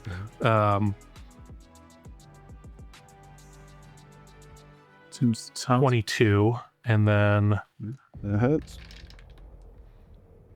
that's gonna be 11 physical damage. Is it still halved, or was it the next one. Yeah. But that's still minor damage. Yep. Which I'll spend a armor slot to, curb. And Spotlight can go. At this point, I'm upset, so I'm just gonna sort of flail with my hands and like claws out, just wanting to hit and as hard as I can at this point. Yep, sure. So I'm just going for him, and that'll just 9 plus 3, 12 plus 3, 15 with fear. That'll hit. And then I'm going to spend 3 hope for staggering strike to stagger him. Okay. So I'm gonna like, in my flailing of swinging, I sort of like get a good shot at the knee, sort of like throw him off balance, and that is. Did you do this with disadvantage? No. Okay. Disadvantage. -4. So that was a little, what, 13? What's your roll? What's the original roll? Because you're in the smoke screen. Okay, right. It was 12. It was 15 -4, so 11. Nothing. Oh, that's So actually never mind. Yes. Are we all on the smoke screen? You two are at far, I believe. I got into close. You got into close after, so you will be at disadvantage. Actually, the condition is cleared now, so no longer. So you did your Cool. the attack. That condition has been cleared. So staggering strike, that makes him staggered. Let me try to remember what that means. I have it up. Staggered. While staggered, they are disadvantaged on attack rolls. Very good, because I've got a lot of fear, so I'm going to spend it. And he's going to attack Oro again, because he's got advantage against Oro. I just haven't done my damage Oh yeah, for go the ahead. Your hit. damage. My bad.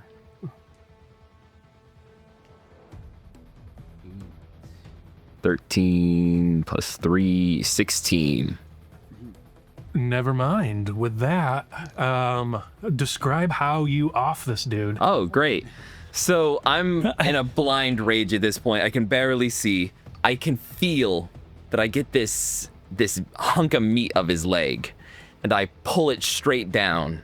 So their head sort of falls on their back, hits the ground. And with my other hand, I just hammer fist straight into like their chest cavity. And I hit stronger than I thought I was going to. And my hand just disappears into their body. So much for asking questions. I got him! As this happens, Sir Malcolm Vane rides up on his horse, and Amelin, the seer, is on the back of the horse, and he rides up and he's like, and like comes to the side, and You had a horse? she hops off and she looks at the body. Well, I was hoping that you would have taken him alive. Where her eyes flip white. But I suppose they can do it the hard way. And she reaches into his chest. Her hand like goes through like ghostly, and she pulls out his heart. Oh. And then she goes, "I'll be at my tent." Walks away. And you don't need the ghost hand to get his heart. I was already in there. I could have got it for her. You know, we can still use this. I can shapeshift into him. That is, yeah, if we ever find out who he is, we can double spy it. Yeah. Is there anything on this person that like signifies anything about him, or is he just dressed in like the? Go ahead and give me knowledge. My dice keep going everywhere. Oh, that is his fault though. 15 with hope. 15. This character here, what is remaining of him, appears identically dressed as one of the conscripts in the army here. Everything down to the identifying paperwork. Everybody that's in the army is required to carry identifying documentation that says their name, date of birth, and this particular piece of paper says that this person is allegedly from Drelthan, a region of approximately 5 million or so in the Emperor's domain. More than likely a forgery, but you could potentially go to Archivist Irina Teldor, and she would be able to figure out who, if this was an actual person who got their identity stolen. You could theoretically even ask Lucerion, who knows every single person in the army by name. So there are options if you wanted to dig deeper into it. I will take that identification just to have it. Sure.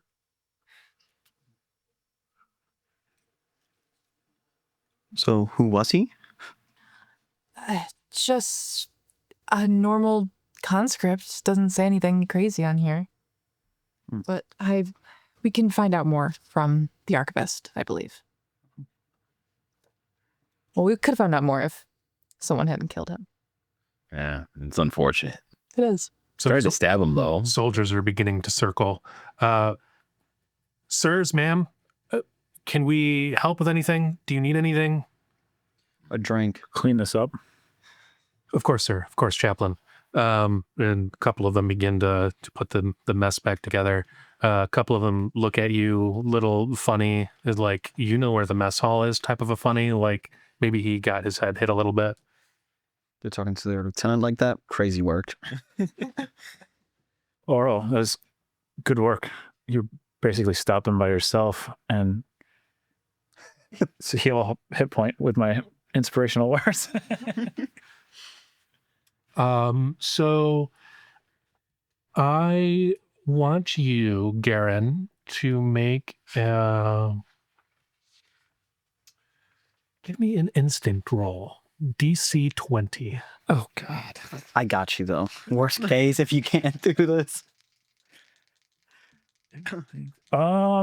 Is there possibly anything I can add to this? I don't know what I'm rolling for. What are your experiences? Keeper of the Book of Ash. Yeah, voice. use that one. Okay. Keeper. So I spend a hope to use that? If you'd like. Yeah. Oh, actually, I had 4. I need 3. I don't think that's 20. So 15, 17 with fear. I'm gonna turn that into a success with fear, and I am basically naked. Like, the way I imagine my armor working is that it's made out of bubbles, so every time I'm using like a hope feature, more of the bubbles are popping. So as this happens, not Calliope, Annalise is walking back to her tent, and she's just like,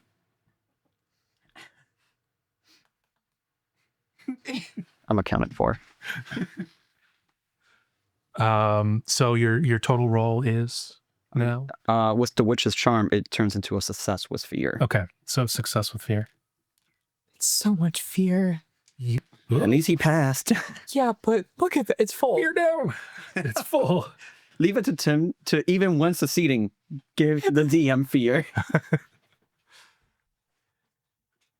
You, as she reads the name and the information aloud, your book becomes warm to the point where even in your pack, you can feel the heat radiating.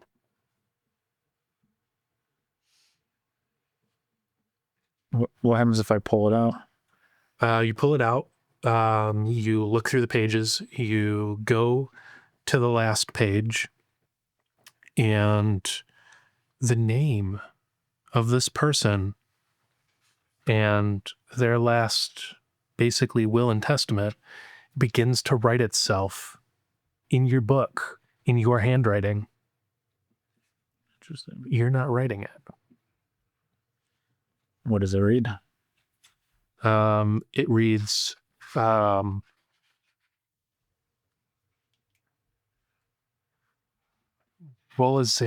Thorelian. Volazandrel Thorelian? Mm-hmm. And it reads, 1st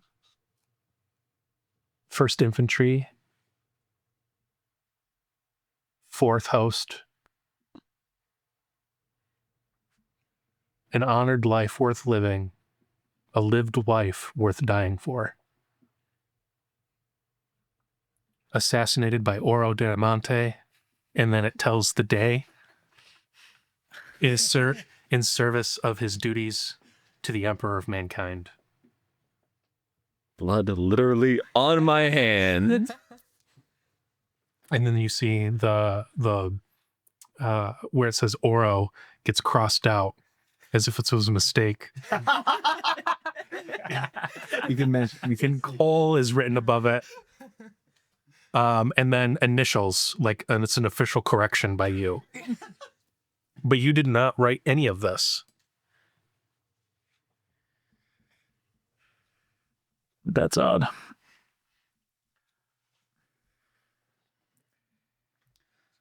Did you just see Chaplain just staring at his book like literally? Interesting time to read. So what did his name say on the? It was the same as the roll of Sandro. Yeah. RALOS. I did not spell that. Ralosandorral.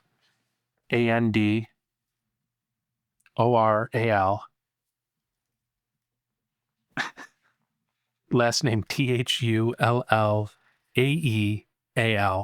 See, I don't ask how it's spelled because I'll write it down incorrectly, but I'll still pronounce it correctly. But if I write it down spelled correctly, then I will mispronounce it when I say it again. That's odd. Malcolm Vane walks up. Sergeant, we ought to get you a promotion soon, because that was glorious. Glorious! You just doing what needed done. A spy in our camp. Who would have thought? Man, boy, I tell you what, I can't wait to get in, crush this city, and be done with this hellhole of a place. First Praetor, But I was eager. may I speak to you in private for a moment? Of course, of course. Well, dinner is basically done, gentlemen, so bright and early in the morning, when the sun rises, I'll meet you at the gate, and we will formulate a plan for Garen's adventures tomorrow. Until then, so I imagine there's stuff that you probably want to do, but we'll go to you as you're walking with Sir Malcolm Vane, and he leads his horse, and his horse is pure white. With obviously there's mud below, but imagine a pure white Arabian horse. That's what he rides. Notably, though, his horse is currently unarmored, just a regular bear saddle. And I wait till we're alone. Like, there's nobody, like, milling around. Sure. We're not really near any tents. People can easily eavesdrop. I say this not lightly, but while we were eating, I was informed by Lieutenant Theodore Kryos that something bad is going to happen if we continue into these woods. I believe this spy to be an omen of things that... I believe it to be an omen. I think something bad is going to happen if we continue onwards in our quest, in this direction, at least. I don't know. I believe it's something to be considered. You believe in omens? Do you not? No. Oh. I completely, to be honest, I believe Amelin as a seer is full of shit most of the time. Oh. I disagree. Of course, I believe that she has her moments, certainly, but I think that there is something to be said about first... I think something bad will be happening tomorrow when we venture into the city. And I don't know what it'll be, but I think caution should be had and Go ahead and roll presence. that's what I'm good at. All right. That is a 16 with hope. What would you have us do or be done?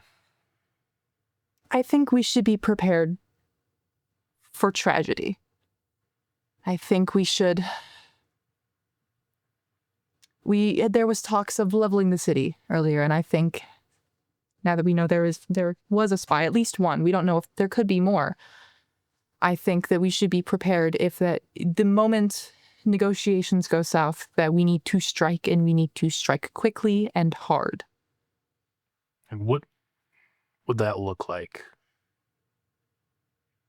You're the inner circle now. Speak plainly. What would you do? Take this as your first leadership moment. Well, I do not mean to offend. I know you are a lieutenant in your own right, but... No offense taken. This is a new thing for me. To speak plainly, I think, should we fail, we need to kill those in power in this city, if those we haven't already. I believe decapitating the choir was mentioned. If we cannot succeed at this in the negotiations, I believe that this choir must be eliminated before we can do anything else. Then tomorrow, find the choir while negotiations are happening secretly, Yes. and maybe silence them. I mean, if I'm to understand correctly, even if the city were to capitulate to us, the choir could not remain. It's just too heretical. Yes. Maybe decapitate the choir and ensure no one knows about it until surrender has been achieved. Is that doable? Or It's what I do best. that's what I thought. Don't let the inner circle down. I shall prove myself. Hopefully. Thank you. And as for believing everything that comes out of Kairos's mouth, take it with a grain of salt. He is, let's just say, opium is his specialty. And that's what I believed, and then the spy made me consider otherwise. So I just wanted to consider our options, if nothing else. I do have something for you. It showed up, and I was debating on maybe not telling you. I haven't read it, but a letter came via carrier pigeon 2 fortnights ago, and I did find it suspicious, so I meant to keep it from you, but I feel that was the wrong decision. Oh. What sort of letter do you know? It doesn't have any name on it, but it comes from a notable house within the Empire. Did you have something you want to tell me? I have relations with a noble house back home. You don't have to tell me anymore. I understand. I too once was in love with a princess. I'm sorry. My words this evening. Do not. Yes, that's what I meant. If I could have this letter, that would be most appreciated. Sure. Thank you. Of course. And he reaches into the saddlebag and he handles it. And it's a rough. He is the type of thing where he's bringing it up. Actually, you know what? Give me instinct. Instinct? Or no, give me perceive, instinct, recall, analyze. Give me knowledge. Knowledge? Oh. That would be a 20. Okay, yeah. So this is the sort of thing where you can tell just by like him bringing it up now and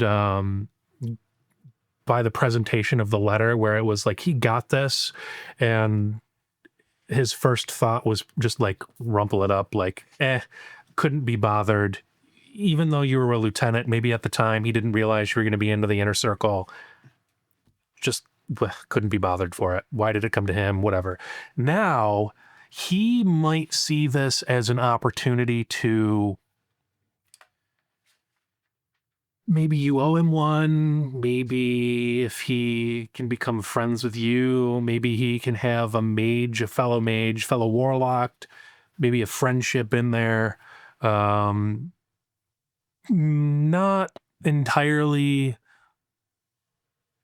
what's the word I'm looking for? Not entirely like out of the kindness of his own heart, but you can definitely tell like this, like he may have dug this out of the garbage or something to make this conversation happen at some point in such a way. And so he hands you this like wrinkled letter in an envelope. I don't even look at it. I just put it in my pocket. I believe that's all I had to say, if you have nothing else. Of course. Good night's rest, Yeah. and much luck tomorrow. I will see you at the gate in the morning with your fellow espionage and diplomats. Before we go to bed, I'd like to commune. Sure. So at least for me, that means because we're at the shore, right? I'm like walking in almost like until I'm submerged underwater.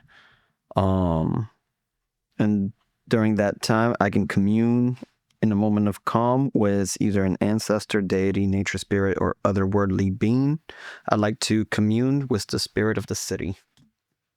Okay. And I'd like to ask the question, where is the choir located? First one's a 5. Second one's a 2. Then a 4. I'm going to choose the 4 or 5, right? So I can either hear a sound or see a vision relevant to where the choir's located. And you're going to... Is it up to me to decide which one you do? Which one you experience? A sound or a So vision? you hear sounds or see a vision. So I'm going to leave that up to you. Yeah. So you're walking into the water to do this this ceremony? Like I'm fully submerged. You see a temple. And in this temple, 2 triangles. One is longer, but the points at the tip originate from the same point. And then you see an upside down triangle within that circle, almost like a pentagram, but with like an extra triangle.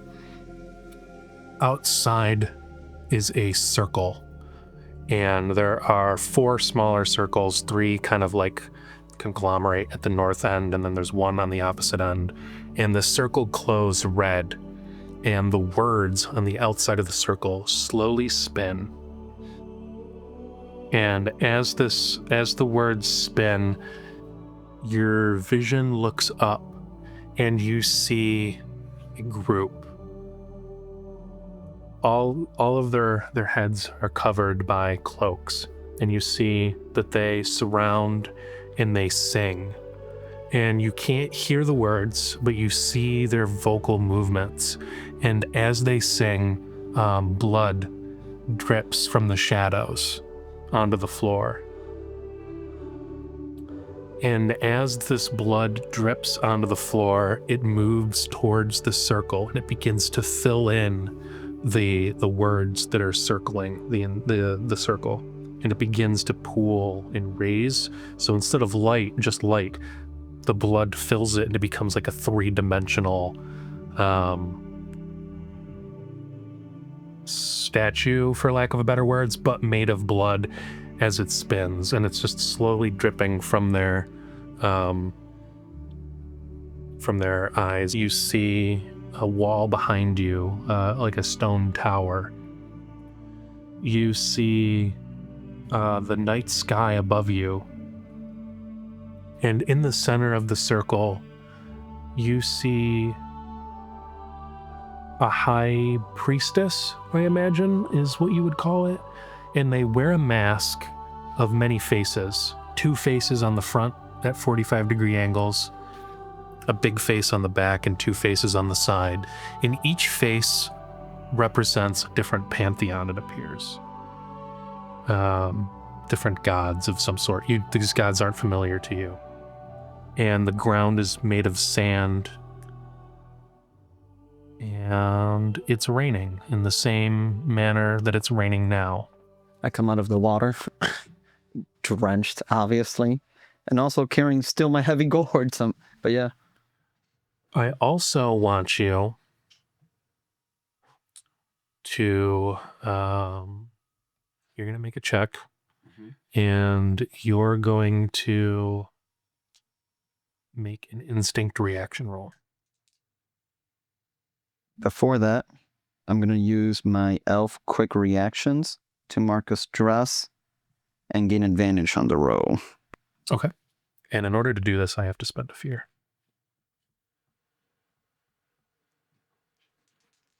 Big whammies.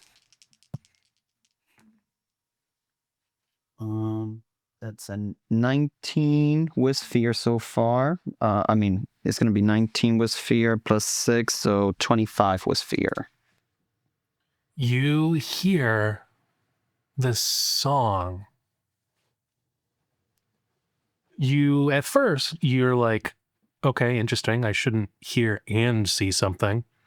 But then when the vision fades, as you're walking out of the water, you still hear the song for a brief moment.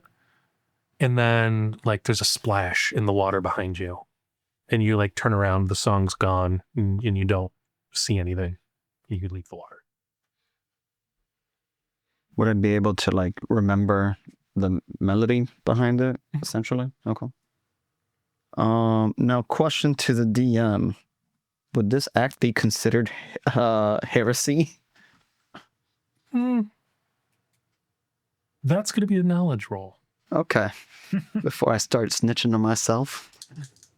Actually, before that, because I always forget to do this, I'm going to use my Seaborn feature. Every time I rolled with fear, I put a counter on it up to my level. So I'm going to use all 3 points, essentially, to add a +3 to this. That's nice. And good thing, because that's 10, 13, 14 with hope. So 14 with hope. I mean, it would depend, I guess, on, as you're thinking back on what you just did and what you just saw, depend more on your intentions than anything. What you did is kind of a version of seeing. So you're not worried that what you did is heresy, but you are worried that if you look upon heresy for too long, something bad might happen. Okay. What does anybody else do before the next day? Yeah, I'll find the Captain Grant. Is he still out and about? Yep. You find him just as he's about to go to his tent for the evening. Excuse me, Captain, you have a moment? I do. I also forgot what he sounds like. I got so many ESCs. That's fine. I have some questions about a fawn and the 1st Infantry, 2nd Company. Sure. Are you familiar with a Rolisandrol Thurelian? The name does sound familiar. Was a deserter executed last week, I believe. Are you certain they were executed? Did you witness it yourself?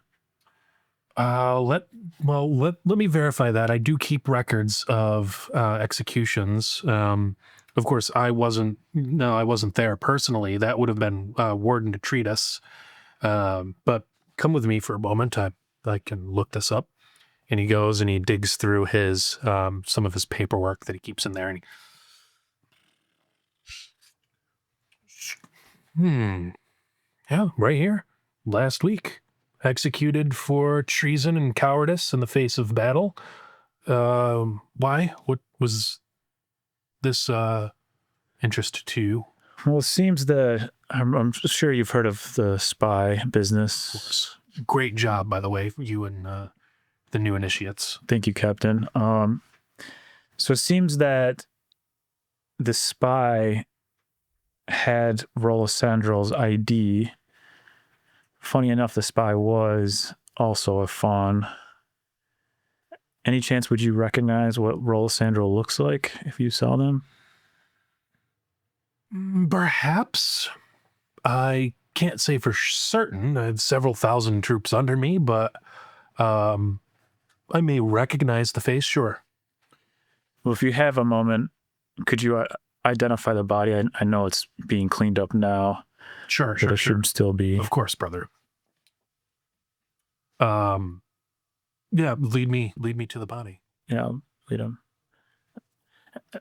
And would Garen know like what would cause the writing at all? Like, well, first of all, go ahead and look at the writing. Open up to your page, and then while you're looking at it, let me know when you get there. Okay. It's not there. That's weird. It's blank again. So you go with him to the conscripts in charge of burying unnamed, unknown soldiers, just as they're about ready to push him over into a mass grave. Push this body over. The chaplain, sir. Oh, sorry. Did you need something? Just a moment. I'd like the captain here to look at this. Of course, phone. Of course. So this is the body? Mm-hmm. Pulls the the little blanket of sorts, towel to the side. Well, it's a little hard to identify the body. What the hell happened? Did someone hit it with a entire oak? The face is still good, right? That was the handiwork of Sergeant Cole. I always loved that guy. Well, he holds a flame up, a torch. That does appear to be, yeah, I'd say he's one of mine. He was executed for desertion, you said, a week ago? Indeed. So at least we know he was a deserter. Perhaps we executed the wrong person? I don't know that Warden Atreides has ever made a mistake like that before, but I mean, anything's possible. This could theoretically also be some sort of dark magic. I know you and I are not so well versed into that, but I do know you dabble a little bit in. Do you know if there is any sort of necromancy? Would I be able to tell? Would Garen be able to tell? Is necromancy a part of anything that you know how to do? No. So, yeah, you could just be... I mean, is there any way I could tell any... Is there somebody in the camp that would know? Probably not. Probably not that you would know of, at least. I mean, it's possible that Amelin would know as a seer. Also, she's got hit this guy's heart. Yeah. So she's already, if that's the case, she may already figure it out. This is disturbing. This is an odd situation. Yeah,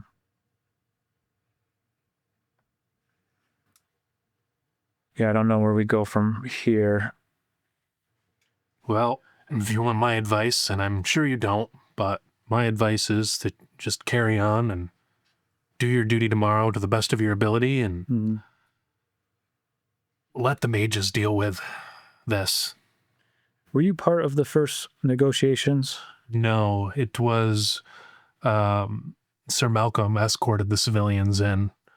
And that didn't happen in the city, as far as my understanding. That happened at the gates. Okay. Thank you for your time. Of course, of course. Sleep well. Yep. Good luck tomorrow. I'll signal to the soldiers to dump the body. Anybody else do anything else before bed? Before bed, I go down to the water and I try to wash my hands with the soap that Oro had given me earlier today. But as always, I can't wash all of the blood out from in between my scales. And that sort of sits with him for a moment longer than it usually does. That he just can't quite wash it all away. Sure. And then he goes to bed, smelling a little bit better. I come out the water. While you're Taking a bath? I gotta talk to the chaplain. All right. Interesting bath. So how far out into the water do you go to bathe? Me, I don't go much farther than my knees, just to bend down in there.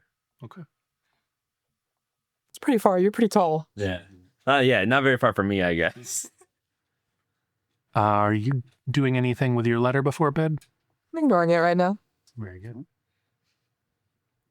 All right. So you all go to sleepy sleep, and a long rest. You can choose to do two of the following: tend to all wounds, clear all stress, repair all armor, prepare for the next day's adventures and gain a hope, or work on a project. But we're all elves, so we all have... We get 3. Yeah. Okadoke. But I think... So I want to prepare for tomorrow, which gains a hope. Mm-hmm. I guess I could try to investigate how my book is writing things. Is that like a project? Sure. For that, let's let's do a countdown. Let's do D6. And reduce that to 5. And then give me a presence check. That is 26 with hope. 26. All right. So, as you're flipping through your book, you come across a page. Blackened pages in your book lies a certain sermon, and you've read this before. And the last time you read it, it was a little different. And this also is puzzling to you. A dying soldier wrote this, and you found it in his pocket, and so you recorded it with it as his dying memory. And it says, "Before the flame, there was balance. The gods were not merciful, but neither were they cruel. They kept the world in its measure, life against death, memory against forgetting, dawn against dusk. They did not demand worship. They asked only that we remember rightly, not as the victor remembers, but as the earth does, without judgment and without pride. They came, the light that promised to end our pain. It burned the scales to cinder, and it called peace. We gave our hearts to fire, and forget the weight of shadow. But I have seen the gods in my dying dreams. They are not gone, only quiet, waiting beneath the ash for the day someone remembers them without fear." And that last paragraph is new. And that sermon is a page that haunts you still. You don't remember writing it, and that's the last time that happened. And something has been added to it. So you take mental note of this, and this will lead into that countdown if you keep track of that countdown. Okay. So it's So the part that was added to it is, "But I have seen the gods in my dying dreams. They are not gone, only quiet, waiting beneath the ash for the day someone remembers them without fear." And that line there is heretical. And what do you do? Do you, with that, when you see that? I mean, it's all disturbing that this is happening, that this sermon is here, that this passage is here, and it seems like it is a way, it leads to heresy in a way. So it is frightening. So I will spend a fear, and you will take 2 stress. And then I also need to generate fear from a long rest. Max stress. Or max fear. Yay.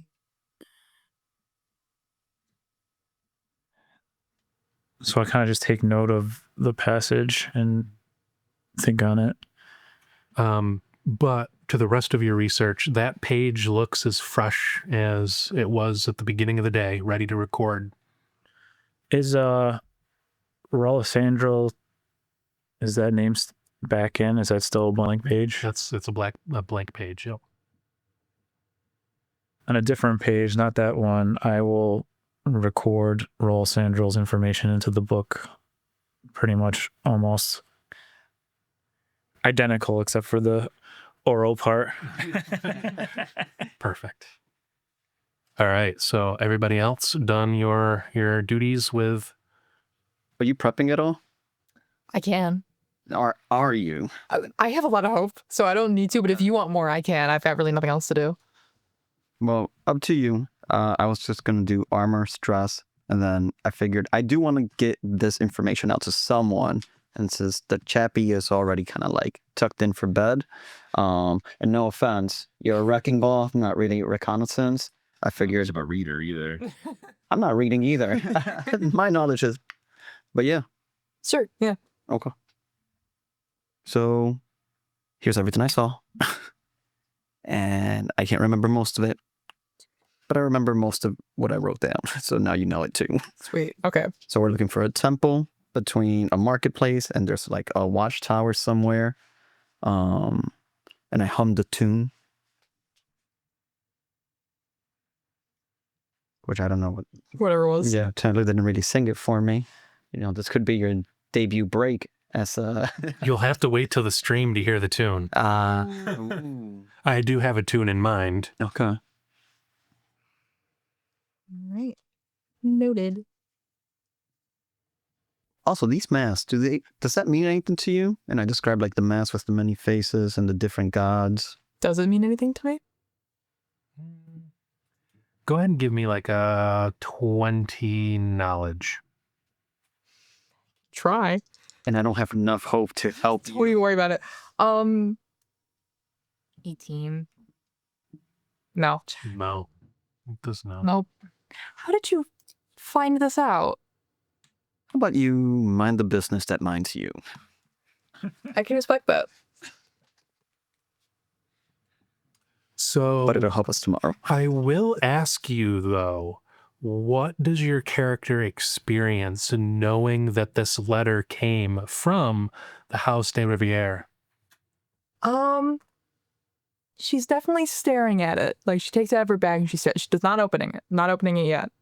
Staring at it, noting anything about like the envelope of the letter itself, like, and then she thinks, I've got too much on my plate right now, and keeps it like at the foot of her like bed or whatever, like kind of like tucked away under a pillow maybe, and does not sleep well that night. So as the morning comes, there is no rooster crow, but somebody plays a version of like but whatever that version is gets played by the official the leaving watch and then the oncoming watch, the ceremonial change of the guard. And Darren, big day ahead of you. What do you do to get ready for the day? What happens next rests on your shoulders. Oof. A lot of pressure. Well, you gotta start the day with the most important meal, breakfast. Hoping to see that other I don't remember his name, the one that Cole tried to spit fire at, that was involved in the prior talks with the city. What was his name? Herman. You're gonna go find him? See if he is at the mess hall. And if not, then I will look for him. He is. He is at off the civilian mess. He's eating porridge. Perfect. Garen will grab himself a bowl of porridge and whatever they have there that resembles coffee and sit down next to Herman. Good morning, Chaplain. How goes your day? So far, so good. How are you doing, Herman? Not bad. I am enlightened to hear that you're going to attempt negotiations again. Yes, that is the goal, is to try to get them to surrender and see if we can spark up the negotiations and see if we can come to a reasonable terms. Well, best of luck. Hopefully the threat of seeing your brutish, big, bulky sir in front of them will do what I could not. Thankfully, I have Sergeant Cole with me to do the intimidating part. Yeah, just be careful. They're very religious folk, and that ultimately is why negotiations failed before. But I'm not a threatening man, so there's only so much that I could do. So what exactly happened during the negotiations? They believe that their gods will protect them and that the emperor preaches false prophecies, and they just they thought it was better and in their best interest to resist. It's really hard to negotiate with people that believe so strongly in their religious faith that their way is the only way, and trying to convince them that they're wrong. Nobody wants to hear they're wrong, firstly, and that we have much more to offer them if they were to join the empire. They don't believe that. And after 2 years of burning these islands to the ground, I feel as if we may have come across as the enemy and not been able to prove to them that what we offer them is true. But nobody listens to a politician these days.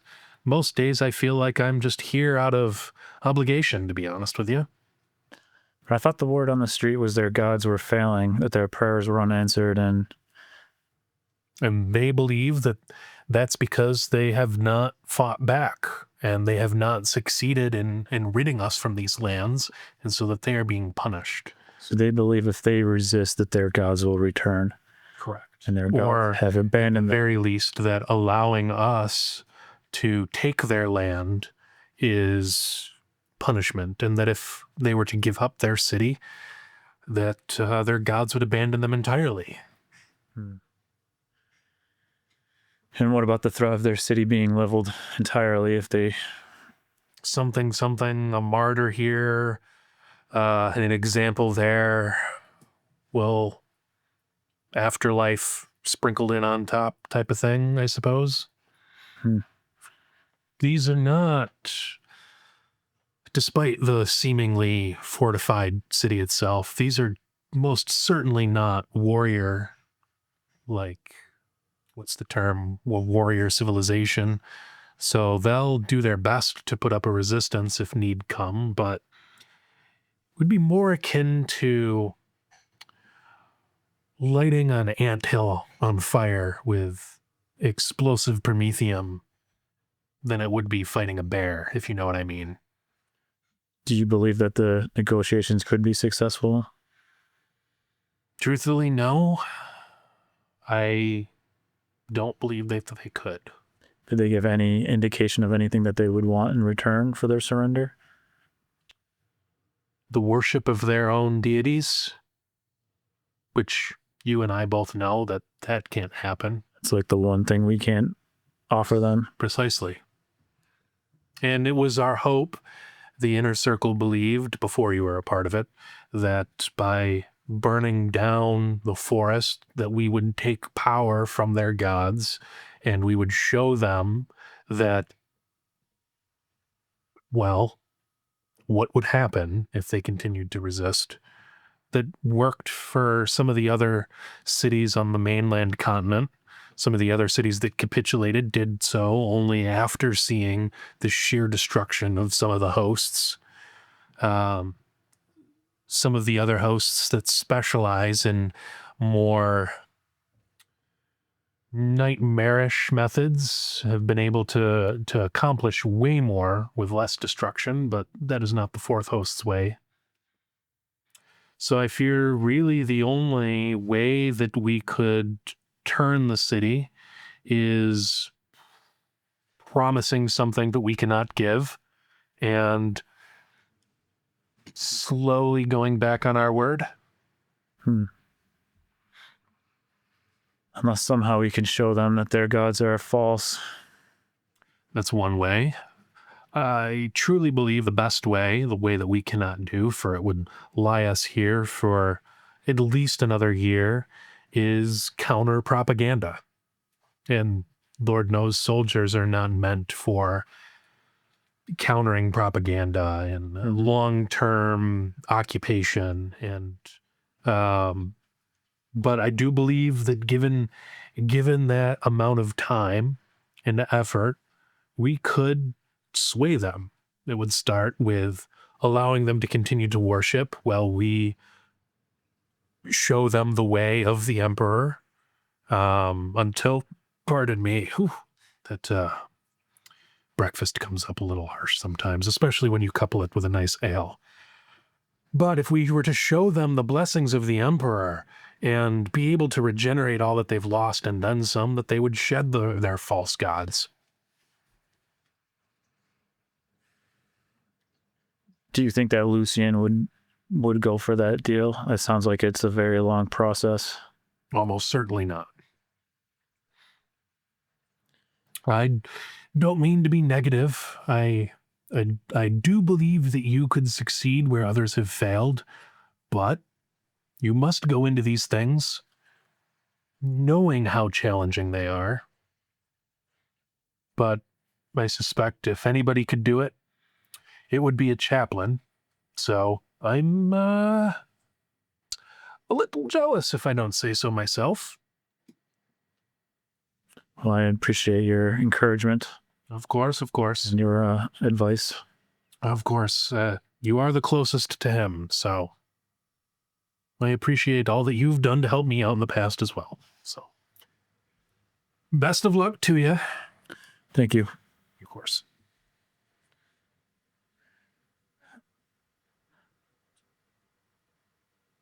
So it's going to be tough. Eating breakfast at the same table. Yeah. Yeah. Eat my porridge. Two diplomats in silence. Gotcha. Yeah. I want to corner Oro before anyone goes too far. What are your plans for this negotiation? I'm thinking keep the city leveled, not have to burn down more forest, and I think the easiest way might be to decapitate the choir. I spoke to the first praetor Malcolm Vane yesterday, and he tasked me with doing just that, finding out where this choir is, getting rid of it. I feel like you joining me would be beneficial in that. I believe the chaplain and the sergeant are going for the face. We can go for the spine. Isn't it kind of What about reverse? that Aren't we going for the face where the choir sings? Well, The like, head? they like hold up the... Don't worry about it. Noted. I mean, yeah, shouldn't we bring this up to the chaplain first? Give him some... Your information, your call. I mean, we're all in this together, right? Yes? And, You know how Also- I feel about him. sure. You can handle that, I believe. Also, I just got out of this tent. Like, I haven't even, like... Yeah, I was waiting here for you. Okay. It is first light. Yes. Okay. This is important. We're leaving soon. I know. This is important information. Has everyone gotten breakfast yet? I haven't. I wonder why. Okay. Let's go see if we can find the chaplain at the mess hall. And the sergeant as well, I imagine. We should probably regroup. Oh, we'll hear him before we see him. Speaking of hearing him, he is not at the mess hall. He already ate. He's been up. He is currently with his shock brigade boys, and they're just doing full Rocky Balboa training sequences in that general area. We're just punching trees, lifting rocks, flipping them, Running upstairs. running up and down the stairs. One guy will just stand there and just punch him for a while. So like you don't hear me as much as you hear the shock brigade's up. They're doing their thing. So that's where I will be waiting for someone to come and get me to tell me where I got to go. It's almost like I'm the seer. So, okay. Chaplain first. I gotta let him know the info, then we can go get... When we do... Actually, what is the route? Do we have to pass the shock brigade first before getting to the mess hall? Or do we get the mess hall? So the mess halls are more towards the shore. Okay. And think that this camp is so large that we're talking from the shore where goods are stored and where you did your ceremony to the front entrance is probably like a 2-mile walk. Okay. And you're all the way up front then. Yeah. That's okay. So mess hall first. Start with the light jog in the morning to get there. Hey, Chappie. So yeah, he's eating porridge with Herman. Herman. Mr. Herman. Oh. Okay. You got a second? For you, Oro? I have many seconds. You know I'm accounted for. I sit down. So last night, I think I came into some information about where to find this choir. Is Herman just listening to this? Just listening to Aro talk? Or... No, he's got up and he's gone. Okay, good. Yeah, I give him the stink eye as he walks by. And I go, slave. Good. Yeah, I mean, it's come to my attention that for these negotiations to succeed, we might have to make an example out of the choir and So we're in maybe agreement. even eliminate their temples altogether. And remember how we were told that part of this is to find where that temple is. Yes, I think I have a lead. very good. Yeah, I'd like to hear it. Should we talk in private, or is it good enough here? Private's probably best. Sure. I just got out of my tent. We can go back. Well, I'll get you some food while you guys talk. As much as you're part of the inner circle, it's a bad look if we're just... But come on. I'll get my food later, I suppose. Or maybe you want to talk in front of Herman? Herman left. Oh, did he? Didn't even notice. Guess he's not very, doesn't have very high presence. He's a sneaky bastard. Yeah, I'd know. Bad diplomat, bad politician. Okay, so we leave the mess hall, go back to my tent. The bed's unmade. The wash basin is like a little dirty because I washed my face, brushed my teeth. But yeah, it also smells like chemical lavender in here. Why is there sand all over your bed? Like,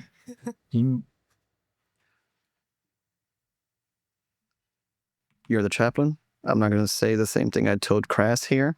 But long story short, we're looking for a temple near the marketplace and a watchtower.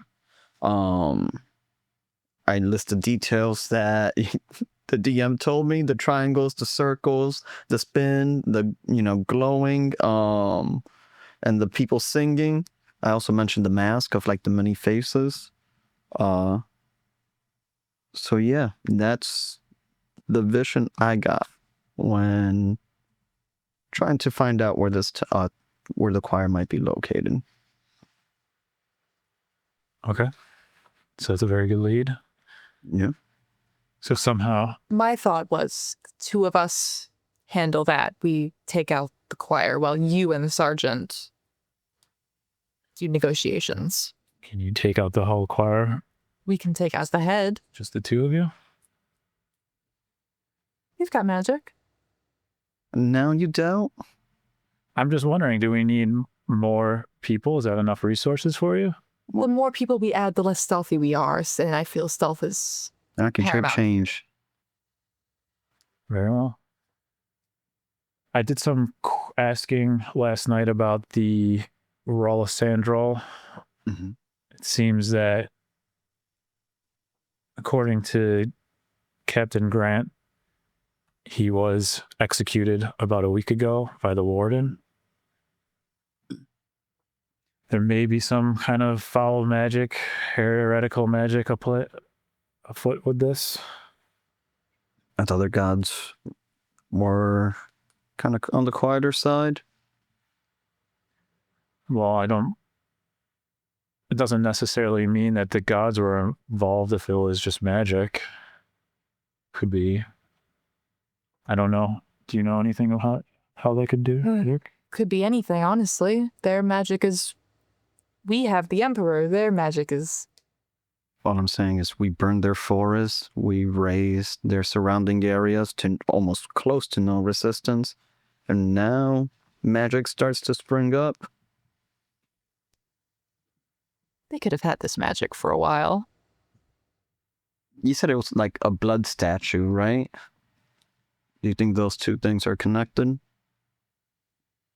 Could be. What was the blood statue? Part of the vision was like the choir, like blood dripping from the shadow and like coalescing into what basically looks like a blood statue. It seems that there were other rumors of their statues bleeding. Don't know what they could be.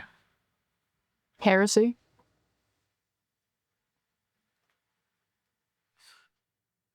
So maybe we are the best ones to deal with this threat. I mean, I can't imagine the sergeant would be anything stealthy. I'm more so worried about long-term exposure to heresy. I think we'll be in and out. Let's hope. We're both good at our jobs. Some better, but that's okay. No shade, but I did catch Rolo. Just pointing that Cole out. did that. Huh? I believe Cole did that. No, Cole ended up, finishing him off, Like but... tackling him. What? Sure. I'll let you have this. Thank you. On that note, should we also grab the sergeant? Like, I think we have a decent plan. Get him caught up. Yeah. So we'll seek out the choir. We have the leader for its start. I'm worried. I didn't say this last night. After I left, there was a song and then a splash of water immediately after. I don't know what it means. I have suspicions, but that also happened. What happens to you at night? A lot happens to me at night. Interesting. Well, let's go gather our companions, shall we? You guys just see me. I'm just lifting weights over there. Just. We gotta go kill the choir. Is that the plan? They're the figurehead, right? They're like the whole leader thing. We just gotta kill those guys. I'm just yelling this across. You're still like 20 feet away at this point. We are still far. Yeah, you're still like kind of far away. So we're just gonna kill them, Can barely hear. right? What? We're gonna kill the choir. Can I blow a bubble with my voice saying what? And then when it travels to him, pop, what? 1 second. Run over. So as you walk and get to the front of the camp where the entrance is, there's Sir Malcolm Vane and his heavy cavalry is there to escort you to the gates. And you also see Annalise and Calliope are there. And as you approach, Annalise has in her hand, and she holds out, Oro, this is for you. Thank you for letting me come along today. You see the best photo that has perhaps ever been taken of you. Hell yeah. This photo is so perfect and embodies everything that you love about yourself in this ceremony. Everything. So, like... It is so good that if there were a dating profile, it would be too good to even include on your dating profile. I'm already taken, but thank you. I say to you, the TM, not to... I am taking that photo. As the group of you begin to walk into no man's land, the sun just coming up as you head towards the city. And we're with like Theodore, and he's coming around. He's The coming guy from with? the Seventh Post? Theodore is with you. He has kind of not said anything. So traveling with you is Theodore Kairos from the Seventh Host. You are being escorted by the heavy cavalry. They have a white flag symboling that they're coming for negotiations, presumably some sort of